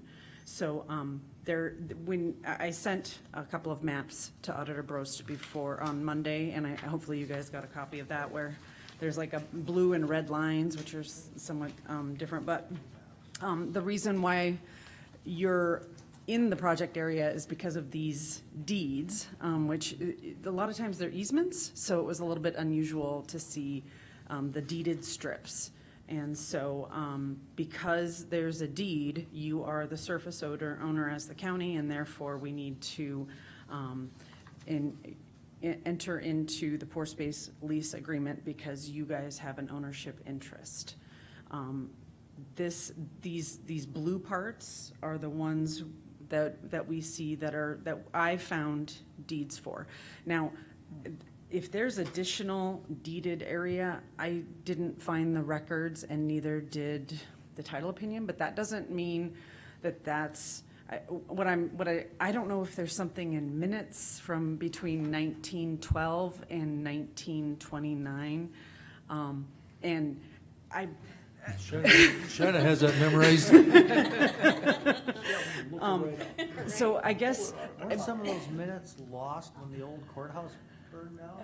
No, but I can look if that's helpful for you. Okay, well, I just, so to be fair, we want to make sure that the participation factor that Mercer County gets is accurate. As of this is what we found in the title opinion from Crowley Fleck, and my research that I was able to pull the deeds in the courthouse from my understanding. So based on that understanding of these deeds and the way it lays out on the map for County Road 15, that's the surface area that is encompassing this agreement. So, Excuse me a second, this is County Road 15, right? correct. Well, something really puzzles me because this was a federal aid funded project back in the day, and we had to purchase the right of way, and I don't know what would, and that was deeded to Mercer County. Why there are chunks in here that aren't recorded or wouldn't have been purchased, because the federal government would have very likely not. I mean, that was just part of the procedure. You had to have all that land, and even those cutoffs in those corners, we had to purchase those cutoffs and buy them. So I don't know what happened. So there's probably not deeds in the courthouse, but if we had plan sets, possibly, but, I mean, if we don't have a record of it, nobody else is gonna have a record. Yeah. Well, I don't know why we wouldn't have had a record, because it was, we had to have 75-foot right of way all the way through there, and plus, like I said, the cutoffs in the road, we purchased all of that. It was Mercer County's. Question for you. How was it determined that some of this land had no deed? Did you research our records department, or how did you guys determine that?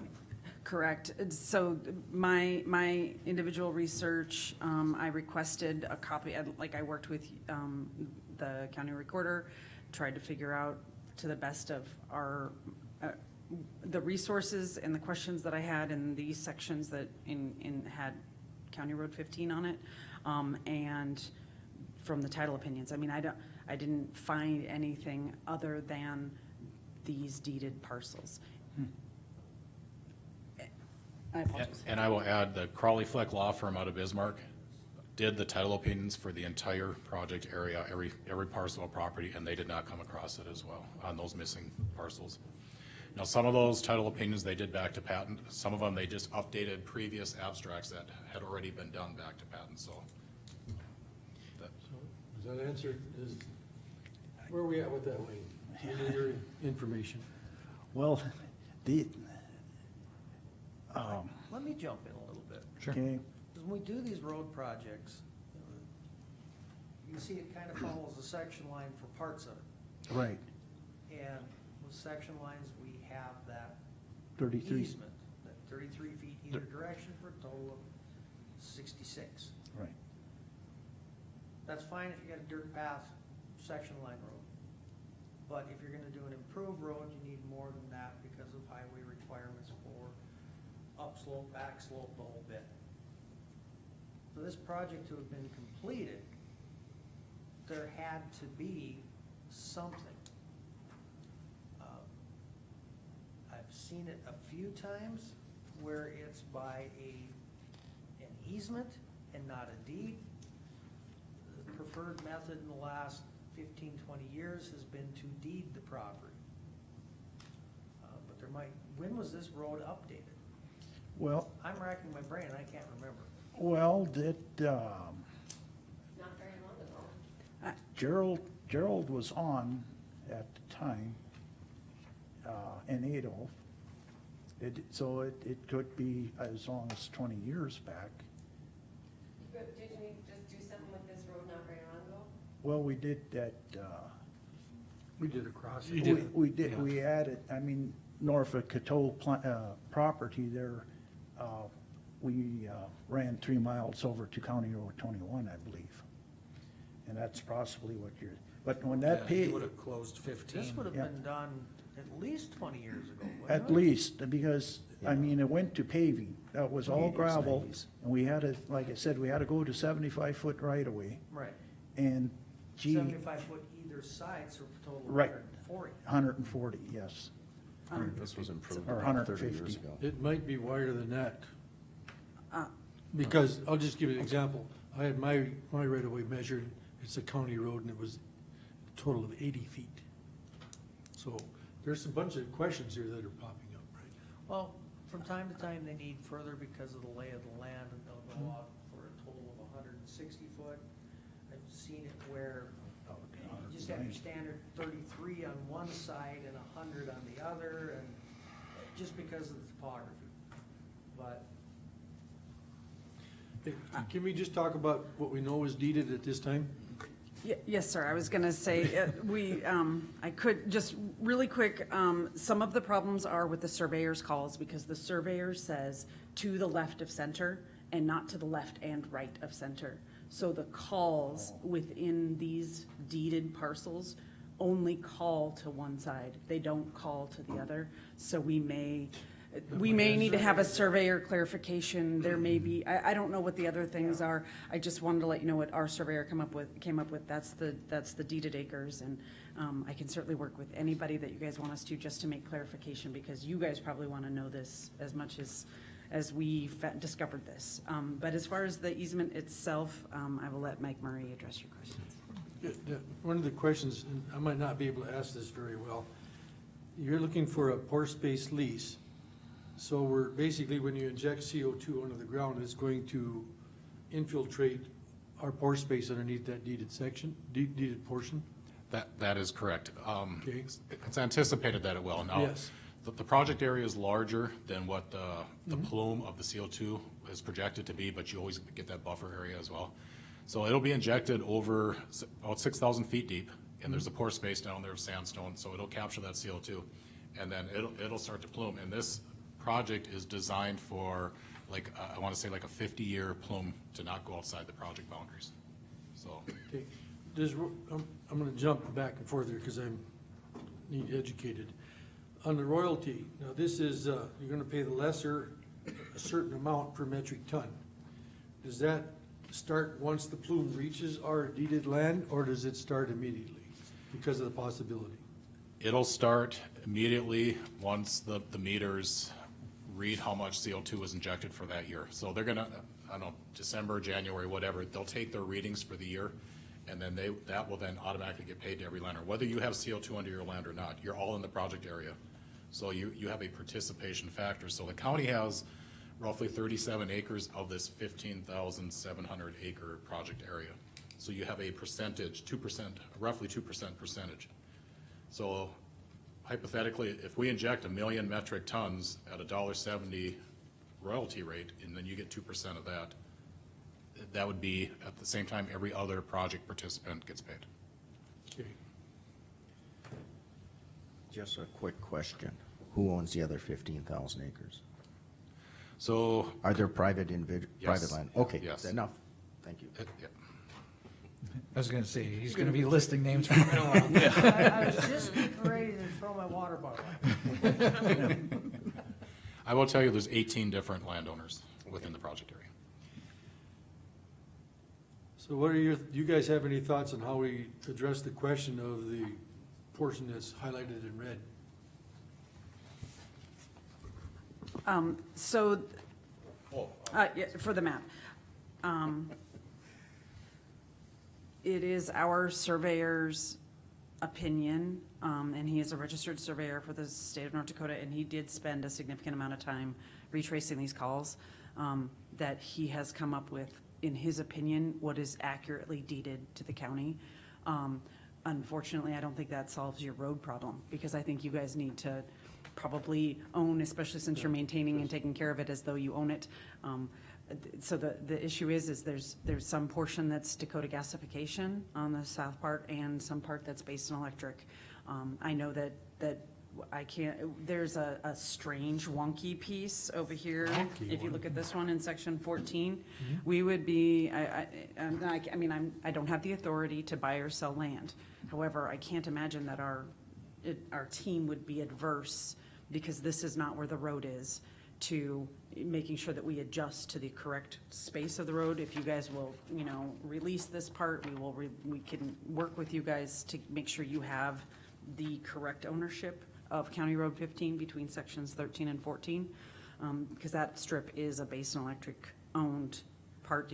The little blue part that's weird, that's the old alignment from 19. Probably Yeah. to 76. Right, so, anyways, I think what we should do is, if, I don't know if you guys wanna have a surveyor, or if you, we are surveying all of this, and we have to come up with plats anyway for all the stuff that we're doing and working with Coteau. And our surveyor already offered this, he would be more than happy to provide the plats for the areas that he could not find. And then you guys would then need to work with, unfortunately, there are a few private people and Coteau that we don't have any, we cannot speak on any of their behalf. However, we can certainly create plats of the parts where we believe the ownership is missing, and we can make every effort to work with our teams and make sure that we can correct that road situation. One of the things that you mentioned earlier, and you used the word calls, that this surveyor was told to only from the center to the left or to the right, or east or west, north or south, most likely, but it didn't say both sides. As far as I'm concerned, the other commissioners can voice their opinion, I would like your surveyor to go back and review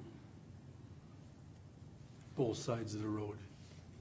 Or did he already? did. Oh, yeah, Oh, he would have done that. He's very thorough. Okay, so, so I guess I don't understand why that call It's just question. the way the deeds were called out, it's the way the directions were called out in the deed. So Okay. he knows, so. Yeah. So, to compartmentalize this, to move it along, essentially, we have a lease here, we have a certain number of deeds that have been clarified that are Mercer County owned. If there's additional deeds that we later determine that are Mercer County, or we collect additional ones that are Mercer County, we can always amend the lease to include those deeds. So, today, we know the deeds that are listed are in this lease.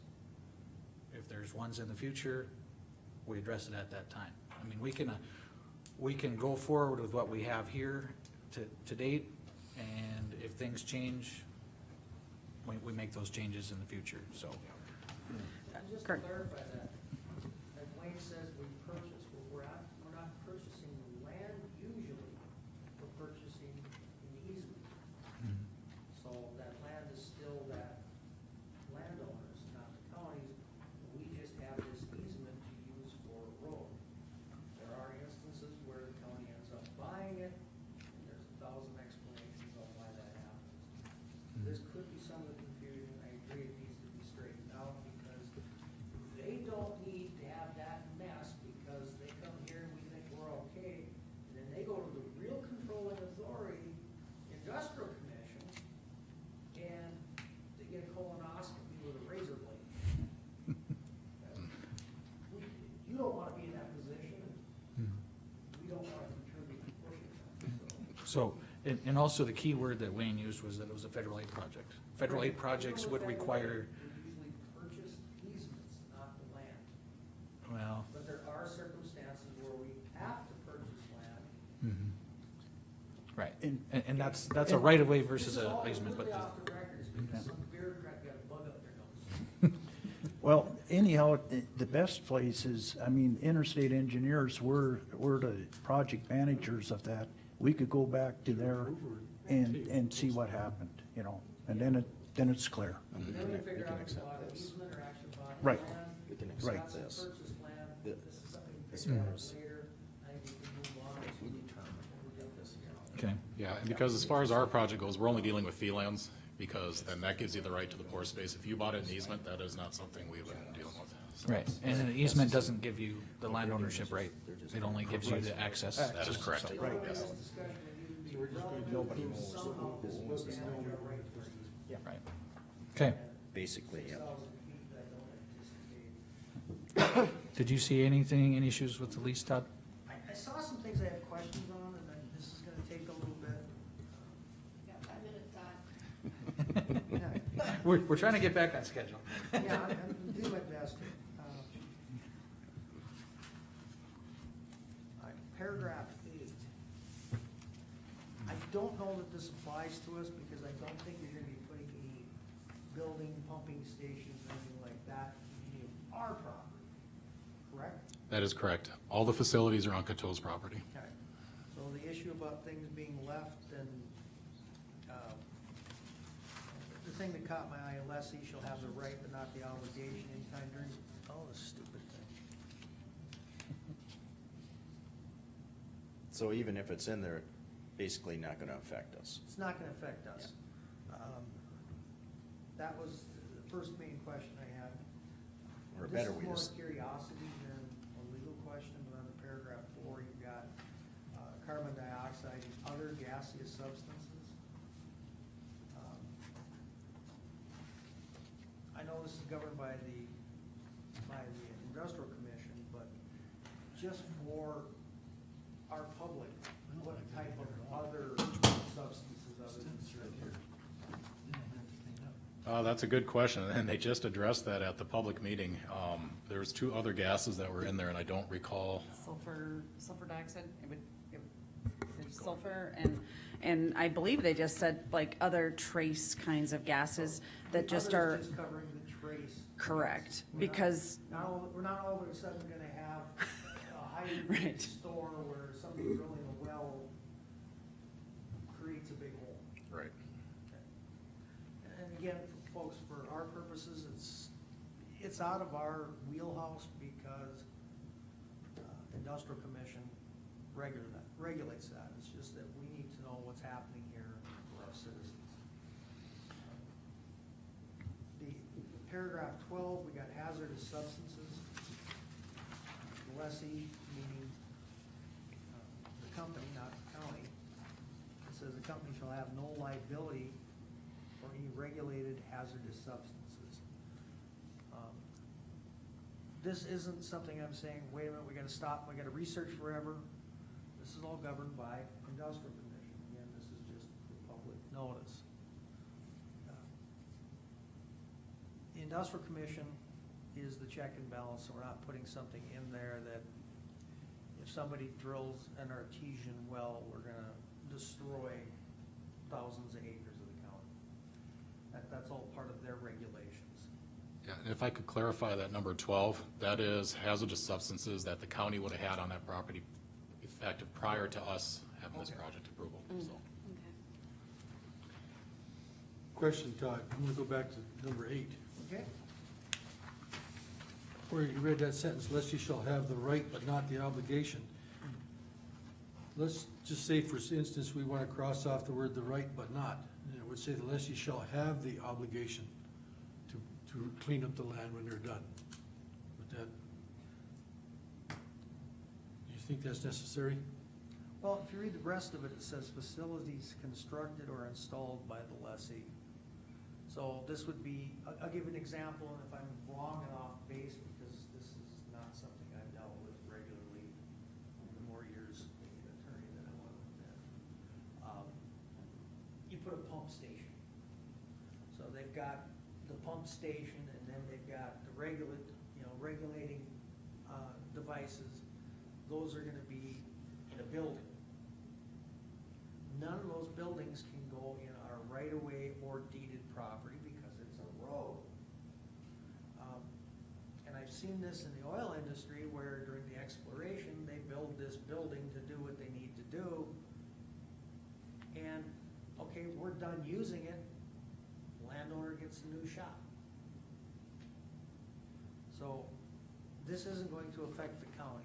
This would be something that individual lessors would need to address. It does not affect us as a county because if Basin decides they're gonna put a 60x40 pumping regulatory thing, it ain't going on our county road right away.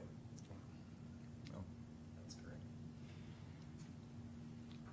My comments are more just to bring some things up so that we know what's going on, and for folks who are here and are reading the minutes later,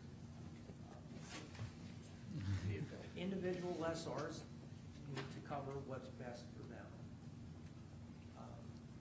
We as the county can't go and do much because industrial commission has kind of captured pretty much everything. All we're doing is saying, okay, we own the land, you're gonna be storing this under, okay, we agree to that, we don't agree to it.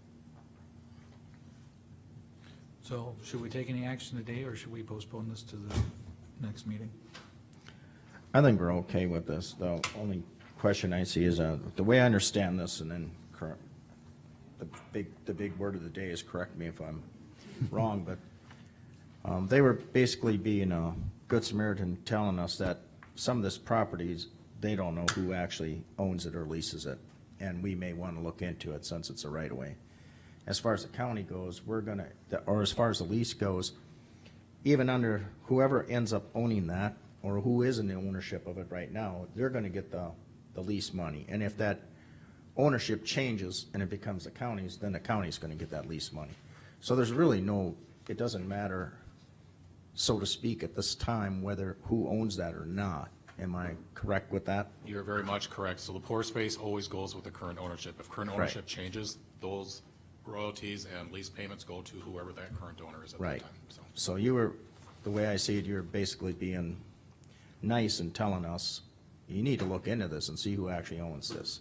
Well, I'm not saying that they're not nice, I mean, this is a requirement of the Yes. industrial commission. Yeah. And If there's this, a question as to ownership, they gotta get it out right away, because we don't want one of these where this company invests a great deal of money and employs a lot of our citizens and puts more into our tax base, and now come back 10 years from now and say, no, you should have been paying this person, not that person, or you should have been paying for this, but weren't paying for it. Yep. And, yeah, there's a lot of good faith, I don't want anybody to doubt that. But the point I'm stressing is industrial commission is mandating this, and they're doing good due diligence. Yeah. Okay. I just want to make sure I clearly understand, this is just purely for carbon capture, correct? That is correct, Okay, yes. thank you. Okay. What's the commission's wishes on the pore space lease?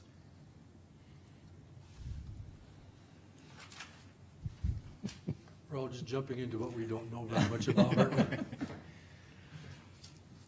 Well, I either For need- discussion, Mr. Chairman, I move that we accept the pore space lease. Okay, motion by Marv to accept the pore space lease, easy enough said, as presented. Is there a second? I'll second. Second by Gene. Any discussion? The only concern that I have is what Todd just alluded to, that presently all the red marks belong to Mr. X. And 3 years later, we find out, well, actually it belonged to Mr. County. How do you rectify that? Well, so 3 years down the road, those funds would have already been expended for the previous 2 years. So it would just start at that point when the ownership changes. So it's in everyone's best interest to probably try and identify that ownership now. sooner rather Before the than end of later. the year? Yeah. Yeah. And I think I can address some of that too. When would this, I'm gonna use the Elmo. Yeah, we have a motion on the table, so. Yeah. Well, this will be part of the discussion. Yep. Yeah, we're in discussion. So, okay, we put this up here. if you recognize it? Okay, the red marks are what we're concerned about here, okay? In this circumstance, if the county just has an easement, this property's owned by whoever owns this, Mhm. okay? If the county owns it, then that just increases the number of acreage. Yes. And there's only two options. Right. Because this little red strip is not bought by Bill Gates to put his next mansion on, for Pete's sakes. It's either owned by the county or the county has an easement. If the county has an easement, it's owned by who owns the adjoining property. Yeah. This isn't a rocket science type of situation. What we have is that it wasn't documented properly to let us know whether we purchased an easement or dirt. Yep. And if you notice, it's consistent how it's always on the outside of the curves. That's for drifting. Okay. Any more discussion from the commission? Seeing no further discussion, Marv? Aye. Jean? Aye. Wayne? Aye. Liza? Aye. And I'll vote aye. That motion passes. Thank you. Thank you. Thank you very much. Thank you for your time. Thanks. Well, And then he'll send me back. I don't know. My sheriff's there.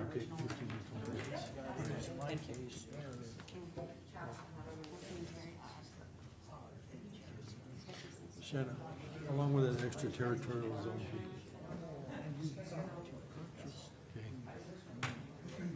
we might have to take one after. Yeah, the people are here. Okay. See that? All right, Stanton, Jennifer and Ron. It's very Odd. Ready for a break? You don't call me I already pushed that button. All right. So Stanton's here to extend their extraterritorial zoning. Correct. Less money for taxes. Okay.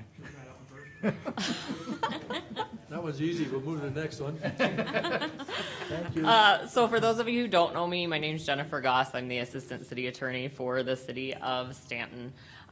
Stanton did actually already extend their extraterritorial zoning jurisdiction under the Century Code Section 4701.1. So they extended it 1 mile. The way that the Century Code reads is the second half of that mile, so from the half a mile to a mile, the city now has joint zoning jurisdiction with the county.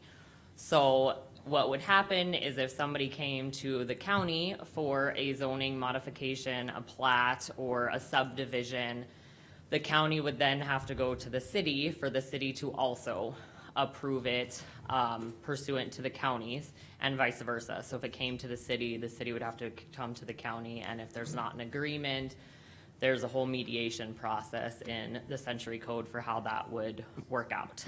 The other option is we can change that by written agreement so that only one entity would have the jurisdiction over that. So that is what the city is requesting today, is to see if we can come to an agreement so that the city has the jurisdiction over the full mile rather than having the joint with the county on that second half mile.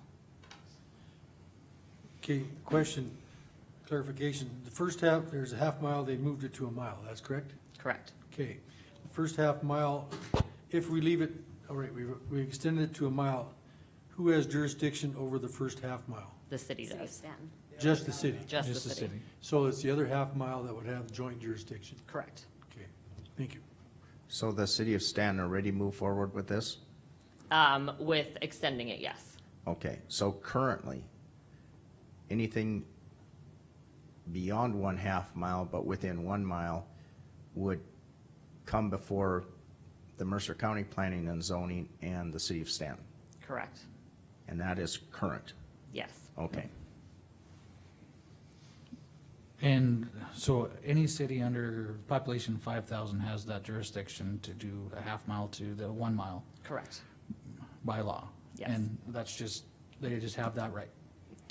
When your population's over that, you can take additional, but we're not worried about that with any of the cities in Mercer County. So, really what this board needs to decide is, do we want to continue in the joint zoning, or do we want, a city such as Stanton to just control that jurisdiction because it's now in their extraterritorial zone? Well, based on some prior Discussions today? discussions today, I think, allowing the city to do it, would be my recommendation. For someone who's been on the city board, and I am not, Travis, what's your experience on this? My experience on this is the vast majority of counties, whenever a city extends, is more than willing to give up their zoning. However, the case in Mercer County is that Beulah extended theirs several years ago, and the county decided not to do that. Now we have an issue where we're in that extraterritorial zoning, and it's created immense confusion for both entities. So I think we should proceed similar to how the rest of the state does it and the rest of the counties do it. If the city extends their extraterritorial zoning, they should take over full control of the zoning. That's my opinion. So then we have to go back and revisit the city of Beulah, is what you're saying? No, Yes. not based on this one. Well, The city of That's a Beulah would have to separate bring it issue. into us. to, yeah, I think then Beulah would probably come in and say, since you did it for another town, we'd like to be consistent. There you See, go, where'd you exactly. start, you know? So, obviously, I'm in a predicament as being the mayor and the county commissioner of Beulah, so, but whatever the commission wants to do with Stanton, I think we should follow through with any other city. I just But want that's- But my consistency. thing is, then the city of Beulah needs to come and request that. Exactly, Right. this is. Correct, but we're This only, is we're just only for the city. addressing We're Stanton. just doing Stanton today, though, Yes. guys. Well, I don't even know what city I was gonna say, but yes, this is just for the city How- of Stanton today. I Okay. got a question for Ron. How do you feel about this type of, it's extra for you guys, extra work and this and that, but does it look favorable into your plan, or? Yeah, it does, because I think we'll see more uniformity and that, that we can control more of it. Our biggest concern coming up is the sand projects coming closer to town. We wanna have a little bit more say into that, and that's where our big concern is at right now. And that's what brought this whole thing to the table. Okay, so Yes. currently, there's nothing, Nothing in our jurisdiction right now, but Okay. if they decide to start moving to the east, we can control it up to the section line. So, Mhm. that's why Stanton really looked at doing this. And Stanton also has a building permitting process. Right, yeah, we have a full building permit process that they have to follow, and we like to keep all of the buildings the same, and the same with, I know the federal park's gonna be building up soon, then they're gonna have to follow the same stipulations, so. Do they have somebody hired for that? Building inspector? They got what we don't. Yeah. Okay. That's what I was alluding to. We have that in place already, like Beulah does too. do we have So, formal paper on that? Just asking. any other questions from the commission? No, You wanna make a motion, or should I? I don't care. I can make a motion that I don't even know how to make that motion, that we give up our, The Mercer County would give up the zoning the- authority within that second half mile around the city of Stanton. You could do it simply and say approve Stanton's request to extend. yep. Okay, I make a motion to approve Stanton's request to move the extraterritorial zone out to a mile. There you go. Does that work? That works. Okay. I'll second that. I think we should have a little clearer. I think we should go with what Travis said, talk in 90 minutes, there's no 20 years from now, we'll be back to this. Mercer County give up the. He has to withdraw his zoning motion. extra half. What are we saying You there? can amend the motion. We're okay. You can amend We it or get just it. withdraw. So Gene, how does your motion state? That we, approve the request from the city of Stanton to move the extraterritorial zone out to 1 mile. We need to state in there that we're, And that the county is relinquishing its control of that second half mile. Okay, Yeah. I just I thought figured was that in- would be, In the request. yeah, if we're gonna allow the city to move it out, okay. Okay, we got a motion by Gene, the county is really pushing. the control of the planning and Control of zoning. the last half mile, Yep. correct, right? That's correct, and just for clarification, the Century Code does require a written agreement. We didn't bring one here today because we weren't sure how the county would go, so we'll prepare one and actually send it over to the county for approval. Perfect. Thank you. Marv, are you seconding that motion? Once I get it read back to me. You don't know what you're seconding? I do, but I like clarification. I'm one of those you gotta talk real slow to. See, legal requirements sometimes have goofiness to it, such as John Smith died. Does that mean he's not attending my poker party tomorrow? Okay. To approve the request from the city of Stanton to allow one Oh, mile read slower, please. extraterritorial zone in the county relinquishes the control of the last half mile. Yes, I so second that.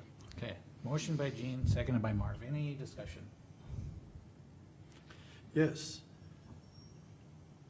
Does this city have to review this and approve it? No, we've already done. Yeah, Okay, They already did, it's Yep. in place. thank you. Okay, any other discussion? Seeing none. Gene? Aye. Marv? Aye. Wayne? I'll vote aye. Liza? Aye. I'll vote aye. That motion passes. You just got a whole bunch more land. Travis, if we'll rent you, Jennifer, if you wanna, next when you come up here. Okay? Thank you. Thank you, guys. Jennifer, what's that century code? 404701.1. 4047? 01.1. Okay, with that, we're gonna table the meeting until 11:20. Oh, boy. What time did you get there? 11:20. Yeah, 4 minutes. I know. But, I can touch base with you maybe if I do.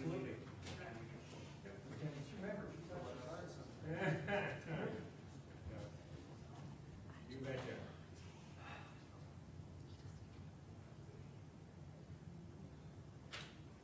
Commissioners must be long-winded. Yes. What was that? I brought a copy. Do I We brought one for everybody else but you. see how that goes? Brandon made the copies, so. Oh, yeah, that's right, when you took over your duties yesterday. You remember why he's doing that now, don't you?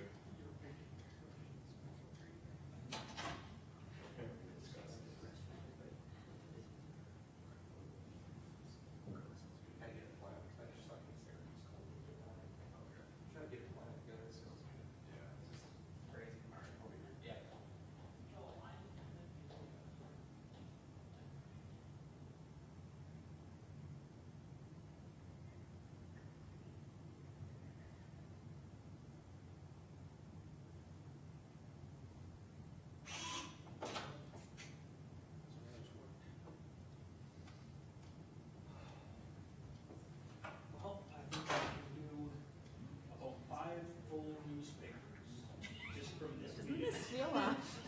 Like, oh, hi. My Boy. poor little ADHD is just having a little trouble right now. Oh, I'll make it though. it's been enough information here to match a 8-year college degree. Yeah, I'm gonna see, this one I'm gonna have to read in the paper. This is gonna be, you're gonna need a page and a half. More than that. But I got another thing coming up at noon in Hazen, so I gotta get back to Uh-oh. Hazen before then. I'm probably not gonna be able to stick around. Well, depending on how long-winded Terry is. Putting me on notice, are you?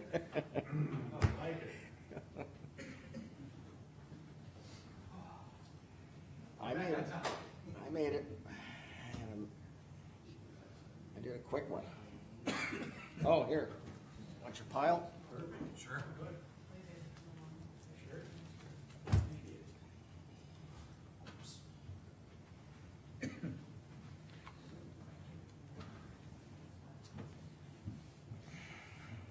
11:20 or until we have a quorum? Oh, we have a quorum.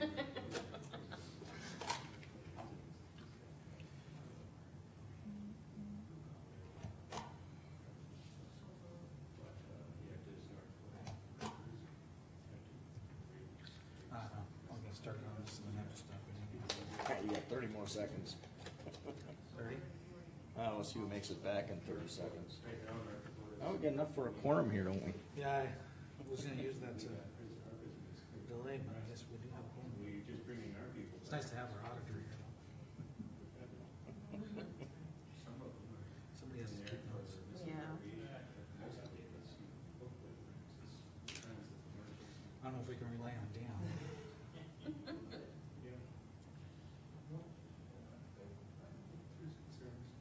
Well, you're gonna have Terry next, right? Yeah.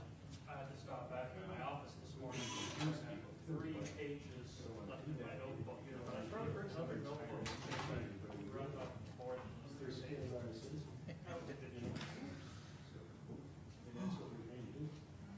I think you could just tell Terry you can go front and center right now.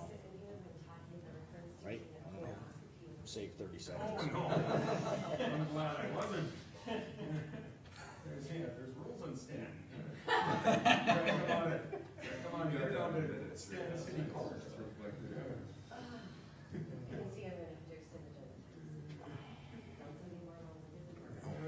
That right here.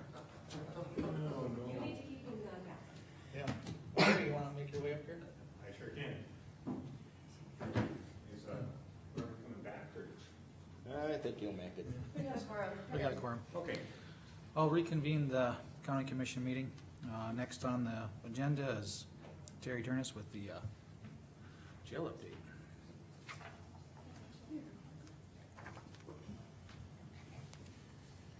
Chairman Fry, Commissioners, good morning, or almost noon, I should say. First thing, Ashley just handed you out is a contract. This contract is completed and approved. Everything's done. So if you want, you can take the time, at another time, because I know your time is valuable, to read through it all, but I wanted to just address some things in it, and I marked them pages to address for it, but, and what I'm doing is when I say I mean we, the Sheriff's Department, we're holding off on this contract. We have the legal authority to enter into it, but I can't fulfill it without the financial blessing of the county commission. So until I get your guys' blessing, we're not gonna take any prisoners. But this contract is complete, and they're waiting on word from us, which is amazing. I've never seen the federal government work this fast in my life, personally, for grants or anything else. So that just shows you how in need of bed space they are. We'll go through it on page 1. And again, I meant the Sheriff's Department, we've negotiated to a point of where they would pay us $80 a day per prisoner bed, for a total of, in its entirety, when we're up and running, 20 beds. And they would also transport, anytime we use armed guards, they would pay a transportation fee for each guard of $35 an hour. And then the GSA rate, the federal travel regulation, charges us 58.5 cents per mile right now, I believe is what it is. They would always also reimburse the mileage to our vehicles. So that's on page 1. If you go to page 6. Just a minute, Terry. So, then annually, that GSA rate, that changes? Is that gonna change then annually? Yes, that can Okay, change. that's Yes, fine. Yeah, I can Yep, read your not a problem. concern because of fuel prices is why you asked Well, that. yeah. But yeah, and we would watch that also. And you say the estimated number of federal beds, 15 male, 5 female? Yes, That is, what if, could it be 16 and 4, 17 and Yes, 1, or? we gave them a number of 20 because we Yep. need to have a starting point to And- work from, to work into. Okay, and then what would be our possible maximum? Our possible maximum, we would want to, of course, our county comes first. We would want to retain, in my opinion, 22 right now, 22 beds would be Okay. enough for our facility. So we could take this higher, but I don't want to do that until. I understand that, I'm just wondering if there's, okay, Yes. but we could go higher We eventually, could. but we're just contracting 20 for now. We're just. Understood. 20 is the Yep. upper limit that I want them calling Yep. us to bring us, because if we told them more, they're gonna bring us more. Understood. So, yeah, and if we go to page 6, this should alleviate some of your concerns in the contract. The agreement can be terminated by either party for any reason with a 30-day notice. So that allows our department out if things aren't working. If you go to page 7, this will help you guys also. The federal government is financially responsible for all medical care provided outside the facility for housing federal prisoners, so. And the federal government will be billed directly by the medical care provider, not the local government. So that takes that burden off your guys' minds on page 7. If you go to page 9, this will be another one. The local government agrees to release federal prisoners only to LEOs, law enforcement officers, of other authorized federal government agencies. So that alleviates anybody coming to you, gonna let them out in our county. No, the only time they would ever be let out in Mercer County is if they were from Mercer County initially and the federal officer came and picked him up from us and took him to his release point here in Mercer County. We can't release him ourselves. Anytime these prisoners would leave our facility, it would be with 2 armed guards that the federal government provides and pays for. And the only time they would leave our facility is for medical care. You know, your hospital clinics and dental areas, optometrists. And again, you can look at the flip side of that, and it'd be by 2 armed guards. You can look at the flip side of that. If we have the federal government paying for 20 more residents that are normally at more high risk of needing medical care, that's also more of a tax base to our county. You know, that keeps our businesses going. If we go on to page 10, we're saving money. I forget the front and back side. You have to forgive me for that. But Ashley did that, I think, didn't you? To be honest, the copy was. Yeah, that, it's right in the contract about the 2 armed guards. And in my entire career here in Mercer County, there has never been a physical, and when I say physical, because there's a difference, a physical escape from the Mercer County facility. So I think that says something in itself, and that should alleviate your concerns. You'll see someone get charged with escape from time to time. It's because they showed up here or whatever for a jail sentence, and they pushed one of our correctional officers before they came in the building or before they went through the doors of that facility, and they got away that way, and they've all been caught sooner or later. But as far as an actual physical escape from our facility, never have. And like I say, I don't. We built it better than Washburn. Well, I'm not throwing anybody under the bus, but it hasn't happened here. Very simply, stupid things happen. Yes, and if we go on to page 17,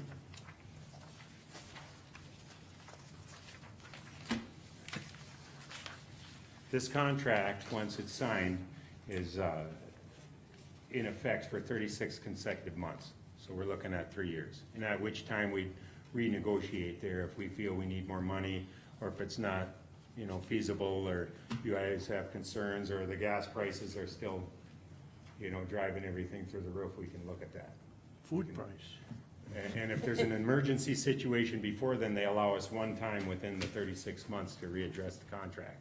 But once this, like I say, once we start this, and we have technically with them, we're not gonna readdress the terms of this contract for 36 months. With that being said, I did just a few numbers for you guys. Revenue per prisoner is $80 a day, we said. I did the math here with what the inmate costs us per day, and a conservative amount of what it costs the county per day is $18 per inmate. So that's a $62 revenue per federal inmate. And doing the math on that, 5 prisoners a day is $400 a day, $2,800 a week, or $145,600 a year. You can see where time is money here. That we have to be open and heating our facility and our lights on and everything for our prisoners. We're, you know, we have them bills anyway. We're just getting more revenue for other people's prisoners. So at 20 prisoners a day, that's $1,600 a day, $11,200 a week, and $582,400 a year. Your expenses now for 5 prisoners a day is $90 a day, $630 a week, $32,760 a year. At 20 prisoners, your expenses per day are $360 at that $18 a day. $2,520 a week, or $131,040 a year. So you adjust that to your revenue, what you guys would be looking at for our budget at just 5 prisoners a day. Revenue to the county after expenses would be $310 a day, $21.70 a week, or $112,840 a year. Now you bring that to 20 prisoners, it's $1,240 a day, $8,680 a week, or $451,360 a year. At 20 prisoners that we would take for the federal government, that would offset what we pay our dispatchers and jailers to the tune of 73% of what we pay them anyway to work here. So that's 3/4 of our bill for our people that take care of them prisoners and our dispatchers up there. We're talking both now.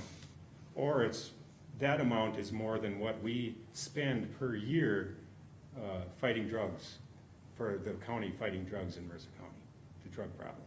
So you can see that this is huge for our budget. And that's why I see the same concerns you guys do in the future as far as, declining coal revenues, stuff like that. I'm trying to insulate Mercer County services on the law enforcement side from them challenges coming into the future with it. That's our payoff for this. That, job security, retention is gonna be huge for us. We're gonna do a little streamlining over in the department, and to start with, I have no staff changes, immediate staff changes. If at a time when we're taking enough prisoners and I'm showing overtime to where the overtime amount is more than what it would take to hire an extra jailer, I will reapproach the commission and let you guys know what I'm doing. We want this to be a joint deal and a good deal for the department. And, of course, the commissioners, because these are all our employees, and I want to take care of them. That was the question, Terry. I was wondering how much, if you can incorporate it with your staff you have, or you may need, what the projectile is down the road, if we need a 1 or 2 jailers, how that would fall in there, then. Sure. Yeah. Yep, no, it is. I plan on making this work with existing staff now. We're gonna do some streamlining. We got some challenges coming up, and I think Colin Peterson isn't here, but everybody knows, he's telling everybody, he's leaving by the end of the year, maybe before then. Oh, I don't know. So, yeah, we have one person that's leaving at the top end of our pay scale.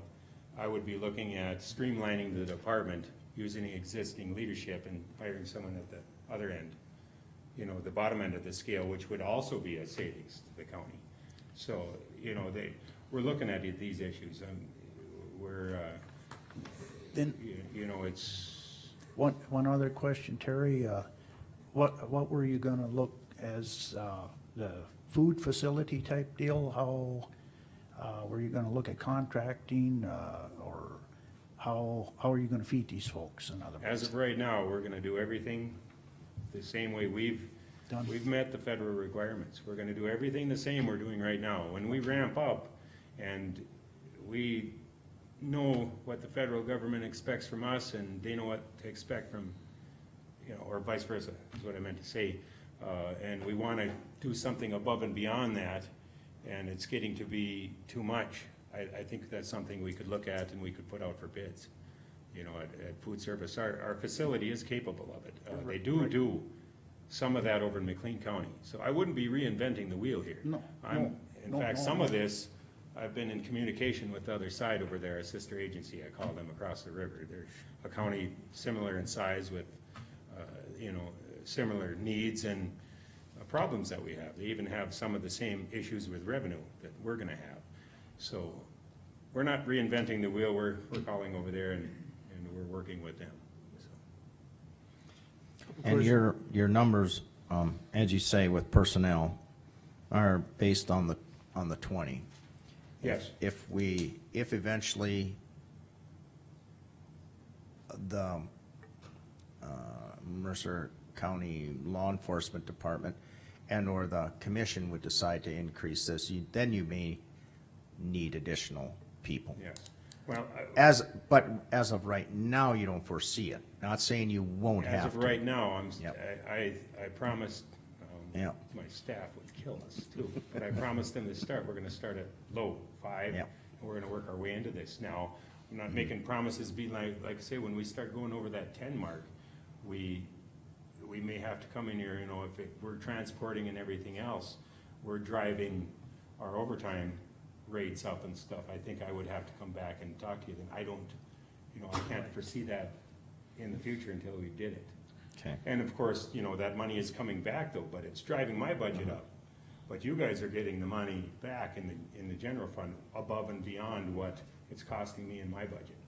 And we've talked too, we're gonna set up a separate, fund, just like a special projects fund, where the transporting will be paid to the special deputies who do the transporting, and then the federal government reimbursement will go back into that fund.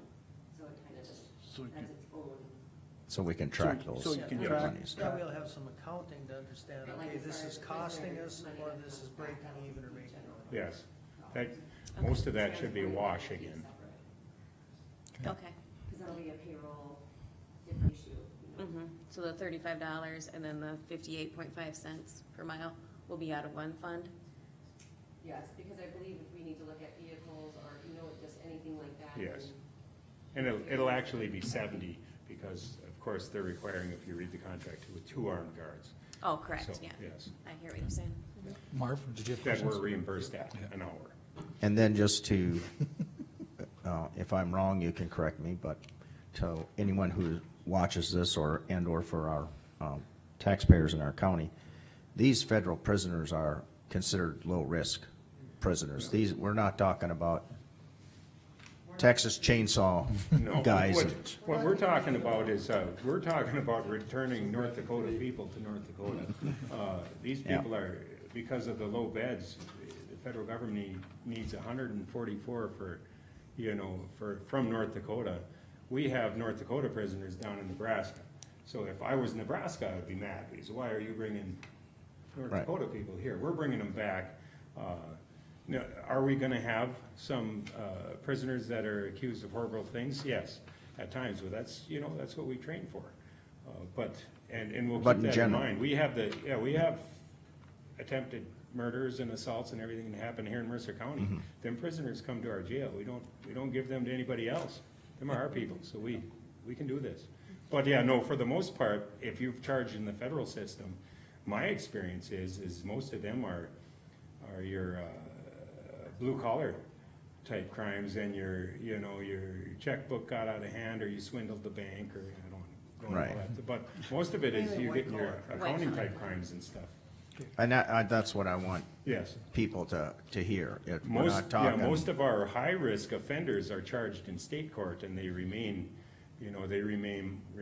state prisoners, not federal prisoners. There's not very often that feds come in for a lot of drug crimes, stuff like that, so we'll see a lot of that, but your murders, attempted murders, they normally get run through state court, and they're state prisoners. I have a couple questions for you, Terry. You said initially you're gonna start low. Do you have any control, once you enter in this contract with the federal program, that, on how many prisoners you'll take? Can you tell them that I'm only gonna take 5? Yes. Or can I, they say, well, we have 3 more, you need to take them, No, can they do that? The Point U.S. Marshal I talked to is Dallas and Carlson, and, yeah, he's assured me that him and his team, that, we'd start out slow until it's any big project. If I expect to get into this and not hit a couple bumps in the road, you know, well, someone So- better take me aside and teach me something. There's So- gonna be some bumps. We get through them. I plan on, though, personally, I wanna see this happen. I'm gonna ramp it up as fast as I can for the benefit of our county and our taxpayers and my personnel. But we okay this today, you're not gonna have 20 federal prisoners on Friday. No, I might have 5 on Friday, as fast as they're working, I'm not Sure. gonna promise. But, Yeah, as soon as when we sent this off, I expected weeks. I didn't expect to be coming back to see you guys so soon, otherwise I'd have probably had some of this typed out and, you know, provided to you. Yeah, you said You guys. $18 a day for the cost per prisoner. What's all itemized in that $18 a day? Just give me an idea. Yeah, I'll just give you an idea. We have toiletries, uniforms that are reusable, meal disposables, your forks, whatever, and the meal cost per inmate, 3 meal, you know, your 3 meals a day. Everything else, the prisoners, the federal government's paying for. The toothbrush that you have to provide, I remember that from back. Yeah, I've itemized, well, they've itemized it Yeah. all right here. No, it Right wasn't down in to the there. groceries too. It was at a All that. previous, commission meeting, something came up and I thought he said, yes, we have to provide a toothbrush. Oh, we do. I mean, Milk? toothbrush, 6 cents. Okay. If we take it out, we buy them by bulk. Milk and Toothpaste, bananas. 31 cents, but they only get so much of that, so I think we're good. we've did the math for you Okay. guys. All right. We're doing our due diligence. Do you anticipate your nurses' costs going up? I don't, Okay, I just wanted to know, so. no, I don't. You know more about that than I certainly do. Yeah, no, I don't. Well, I'm all in favor of moving forward with this, because I think it's a good thing for our county. I agree. Is that in a form of a motion? It's a form of a motion. I move to approve this. The Okay. federal contract. The federal contract? Okay, yes. Okay, motion by Jean, is there a second? I'll second. Second by Liza. Any discussion? Any discussion? Okay, Jean, Aye. Liza, Aye. Wayne, Aye. Marv? I'll vote aye. That motion is approved. Thanks for doing all this work, Thank you. Terry. Thank you, Yeah, all right. Terry. No, I'll be back soon with an update too. We're having problems with, patrol car parts and stuff like that. Terry, aren't you happy that, Terry? Aren't you happy we put extra rebar in the ceiling? Oh, yes.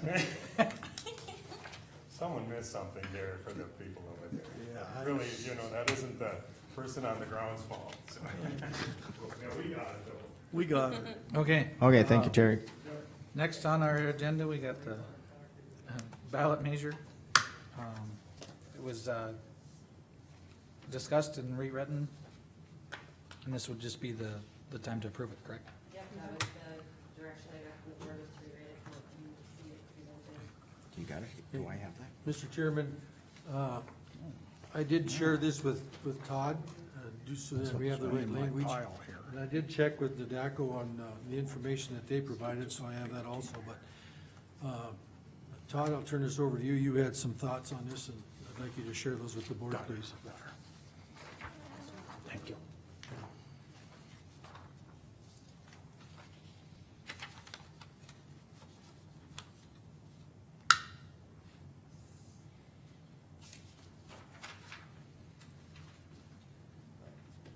As it's written, I think that meets all of our requirements. Okay. One question I have, Todd, and it's the same one I asked you prior, but I don't see us continuing the additional 10 mills. This is the first time we're getting the 10 mills. It says after Mercer County shall continue the additional 10 mills. We're I checked with Shannon, we've had the 10 mills in place, so this is, not the additional 10 mills, though. We're asking for an additional 10 mills.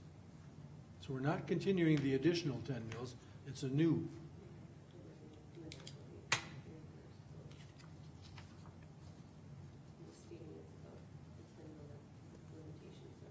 yeah. It's accurate as to what we're doing. We're going above the 10 mills that are already in place.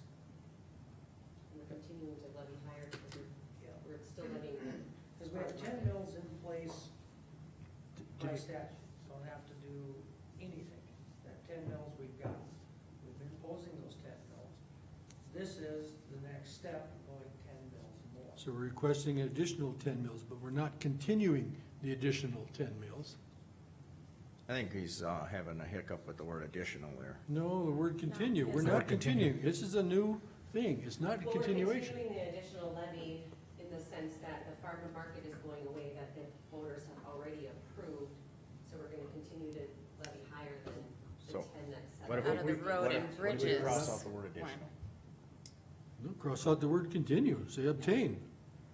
Isn't this simply the fact that the road and bridge, we already have 10 mills in? Yep, Now we're requesting an additional 10 mills. yep. So that would be, To re- we have the 10 and we're continuing with the road and bridge one, and we're adding an actual 10 mills to the road and bridge, correct? So to me, it's read correctly, because we're continuing with the road and bridge, we're just adding an additional 10 mills to that. That has nothing to do with the farm to market one, which has gone away. I disagree because we're not continuing the additional. We're asking for additional. We are gonna have the first 10. Yes, we are continuing with the first 10, but we're requesting an additional 10 mills. We're not continuing. We didn't request it before, so it's not a continuation.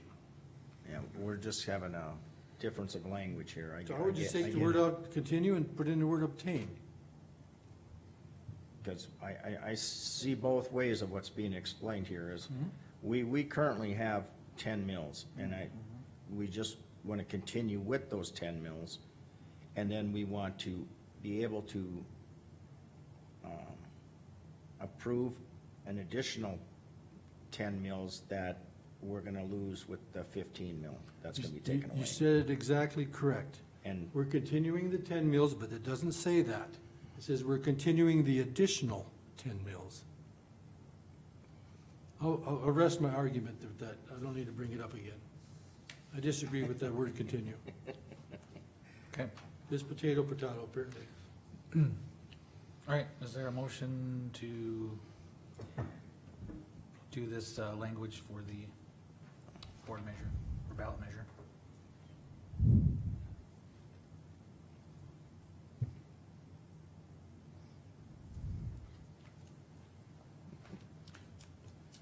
We'll say it again, is there a motion to approve the ballot measure as read?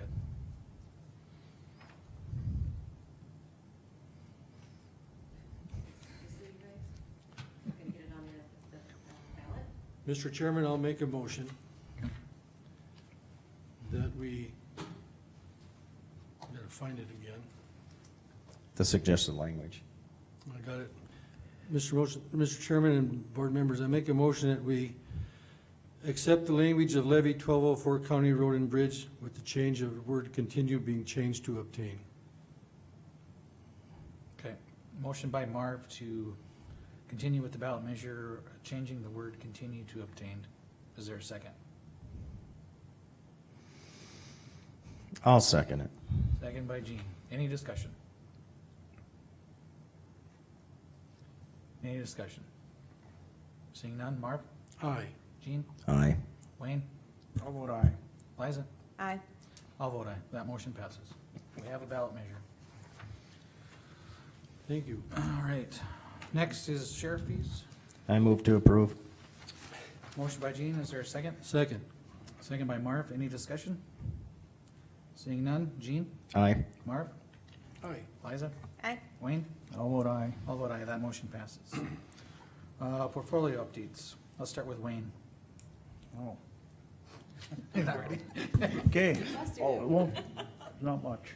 We did have weed board meeting the other night, and thank God them guys had the insight to last fall, plus the funding. If they wouldn't have had the funding, this could have never happened. But they pre-ordered our chemical for this coming year, or this particular year. And some of those prices were from 25 dollars a gallon, jumped to $75 a gallon. 240 probably will not be seen in the country because you can't get it. It's a simple little product, but you just can't get it. So again, we have to thank the board for their insight. They pre-bought the chemical. It's here. We don't know how much we're gonna need down the road, but that's another step, another day. The share of they changed it just a little bit. The landowners will be 70%, 70-30 split this year. So, but we're set up. We got our machines going, so when the weeds come, or the people wanna pick up the chemicals, we're ready to go. So that, I had airport meeting, but there was nothing too drastic there. We will have a fly-in this year. They gave us a date, but I'll bring that date, I don't know off the top. I think it's in July there, but, so. Which group's doing the fly-in, Jay? How's that? Which group is doing the fly-in? It's the, the serving part would be is the ambulance fire, that, but the board itself does Okay, so the board is doing this? Yep, Okay. yep, there we go. I was wondering if my EH app was doing something and I missed it. Okay. That's about it. Okay, Liza? Candy let me know that Northern Improvement has brought in some equipment to start working up there. I don't know if they've actually started yet, but she just said that they've brought in about 5 to 6 pieces of equipment up there already, so that'll be starting to work on. Good, yeah. There also was provided to us, the Mercer County Regional Landfill report from, I had told you guys before that the state had gone out. And the one section that it said that she should, probably work on a little bit more was actually something Candy was currently working on at the time, so it's already been taken care of. Okay. And I didn't have ambulance yet. All right. As far as Water Resource Board, they met last week on Thursday. They're submitting their proposed biennium budget to the state for cost sharing. They have to have that submitted by the end of the month.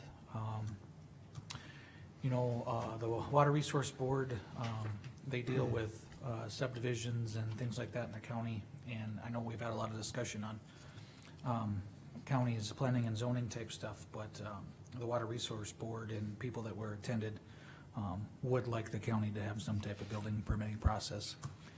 So we're seeing that from multiple entities, not just residents, but also boards that would appreciate the county having more authority in building.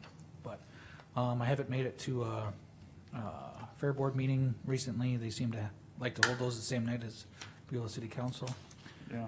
And I did attend a little bit of the open house that Basin Electric had about CO2, but I didn't stay for any of the presentation.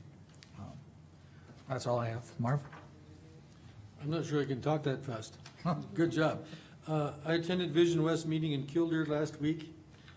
They mostly talked about reclamation. It was a really good meeting, a lot of good people. Doug Gehring was there. A lot of good, valuable, solid information. Really appreciated it. I also attended the DGC sequestration meeting that they had at the Civic Center in Beulah last week. And I want you guys to know that Vision West is having a meeting, I don't have the time, it's having a meeting tomorrow here in Beulah. And it really behoove, I would recommend everybody see if they can make it to that. That's all I have on my portfolios. Okay. Gene? I have nothing to. All right. How'd I do? Good. The last thing we had added to the agenda was any ordinance updates, and, I mean, we haven't publicized anything, so if it's just update stuff, we can talk about it, but nothing that we would move forward with today. Okay. Mr. Chairman, I asked that to be put on there, and there's several things. I am going to ask that, again, I agree with you, no action to be taken today. I'm gonna ask that after I get done talking to you guys, I'll just please recommend that we review all the changes and we'll talk about them, and I want it please put on the agenda for our next meeting. And the reason I want, there's some changes that Liza gave us, or some ideas, not changes, that was given to us from Ladd Erickson, and he says some things very clearly. It's nice to see. Another thing that I want you guys to be aware of when you review this, as my understanding was when we first started this, there were two things that we were gonna look at, and that was the power purchase agreement and then the permit renewal deal. There are some changes that were suggested that are different, that are in addition to those. Just review that and let's talk about it at our next meeting. I have one question for Mr. Todd. Because we're making changes to the ordinance, does this require us to have another public hearing? Yeah. Okay, the reason I wanted this on the agenda today is that we have to have this done and approved prior to May 5th, or we won't have an ordinance, and our moratorium will be for naught. So how many notices, to get the public hearing, how many notices do we have? Is it 2 weeks? I'm not aware of this public hearing. Yeah, the last time we were informed, it was that it would just be in front of the commission again, Mhm. so. Oh, that's what I'm referring to as a public meeting, Yeah. or public hearings, you gotta have it, what we're going to do. Let me back up and address the moratorium. We're not ready by May 5th with an ordinance that the board can approve. We can extend that moratorium. It's just as simple as a commission motion and approval to extend for the purpose of fine tuning the final wording. I've been working with LAD on this, simply because out of the state's attorneys across the state, LAD is probably the best informed because of unique positions. He can't say no to different boards. He's on the coal board, he's on this board, he's on that board. He's brought to light some things that I really like when you're going through this. I've got ones from other counties. Liza's provided me with some, I've reached out for some, and frankly, they're rat killers. You can take that all typed out, single page and kill rats with it rolled up. It's unnecessary. Counties have a limited area in where they can legally operate. You got federal energy. They usurp a lot from the states. Then we've got the PSC. PSC has a great deal of regulations that why should we print out 5, 6, 7 pages of PSC? What LAD's done in his, and this is something I would have done had I been starting from scratch. Incorporated by reference. So our ordinance says you gotta follow PSC, period, or you don't get your permit. Had some discussion on the length of these permits.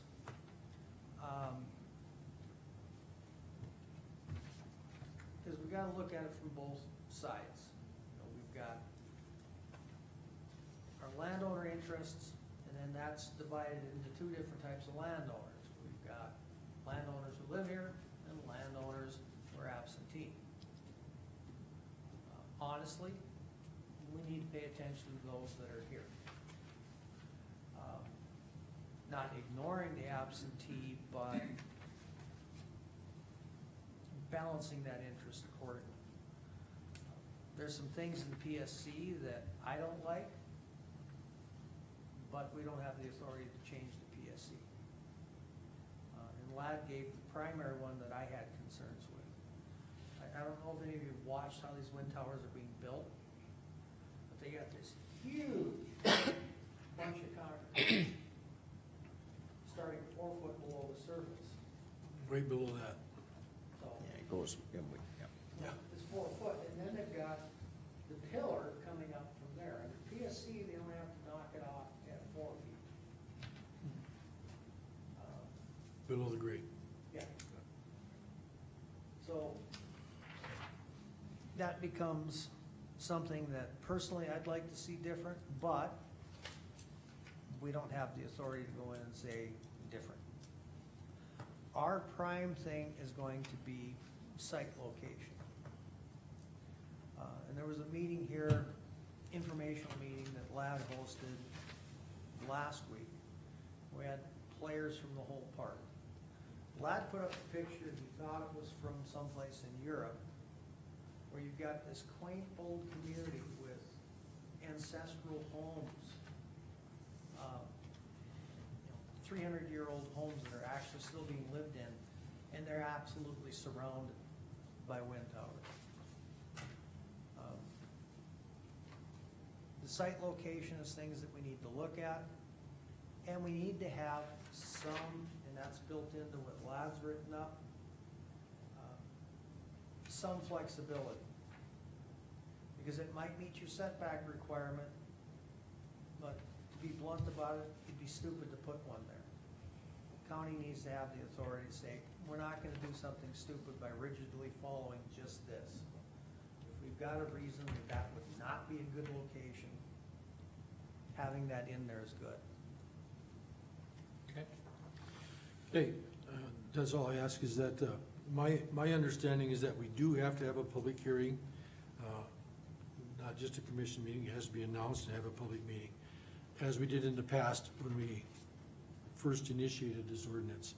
But that's all I have on the wind ordinance for now. I ask that this be definitely put on the agenda for next week, and we all come prepared to offer our suggestions to the changes, and including the input received from Liza from LAD. That's all I have, sir. Thank you. With no further business, meeting adjourned. Now I can go to my next one. Okay, now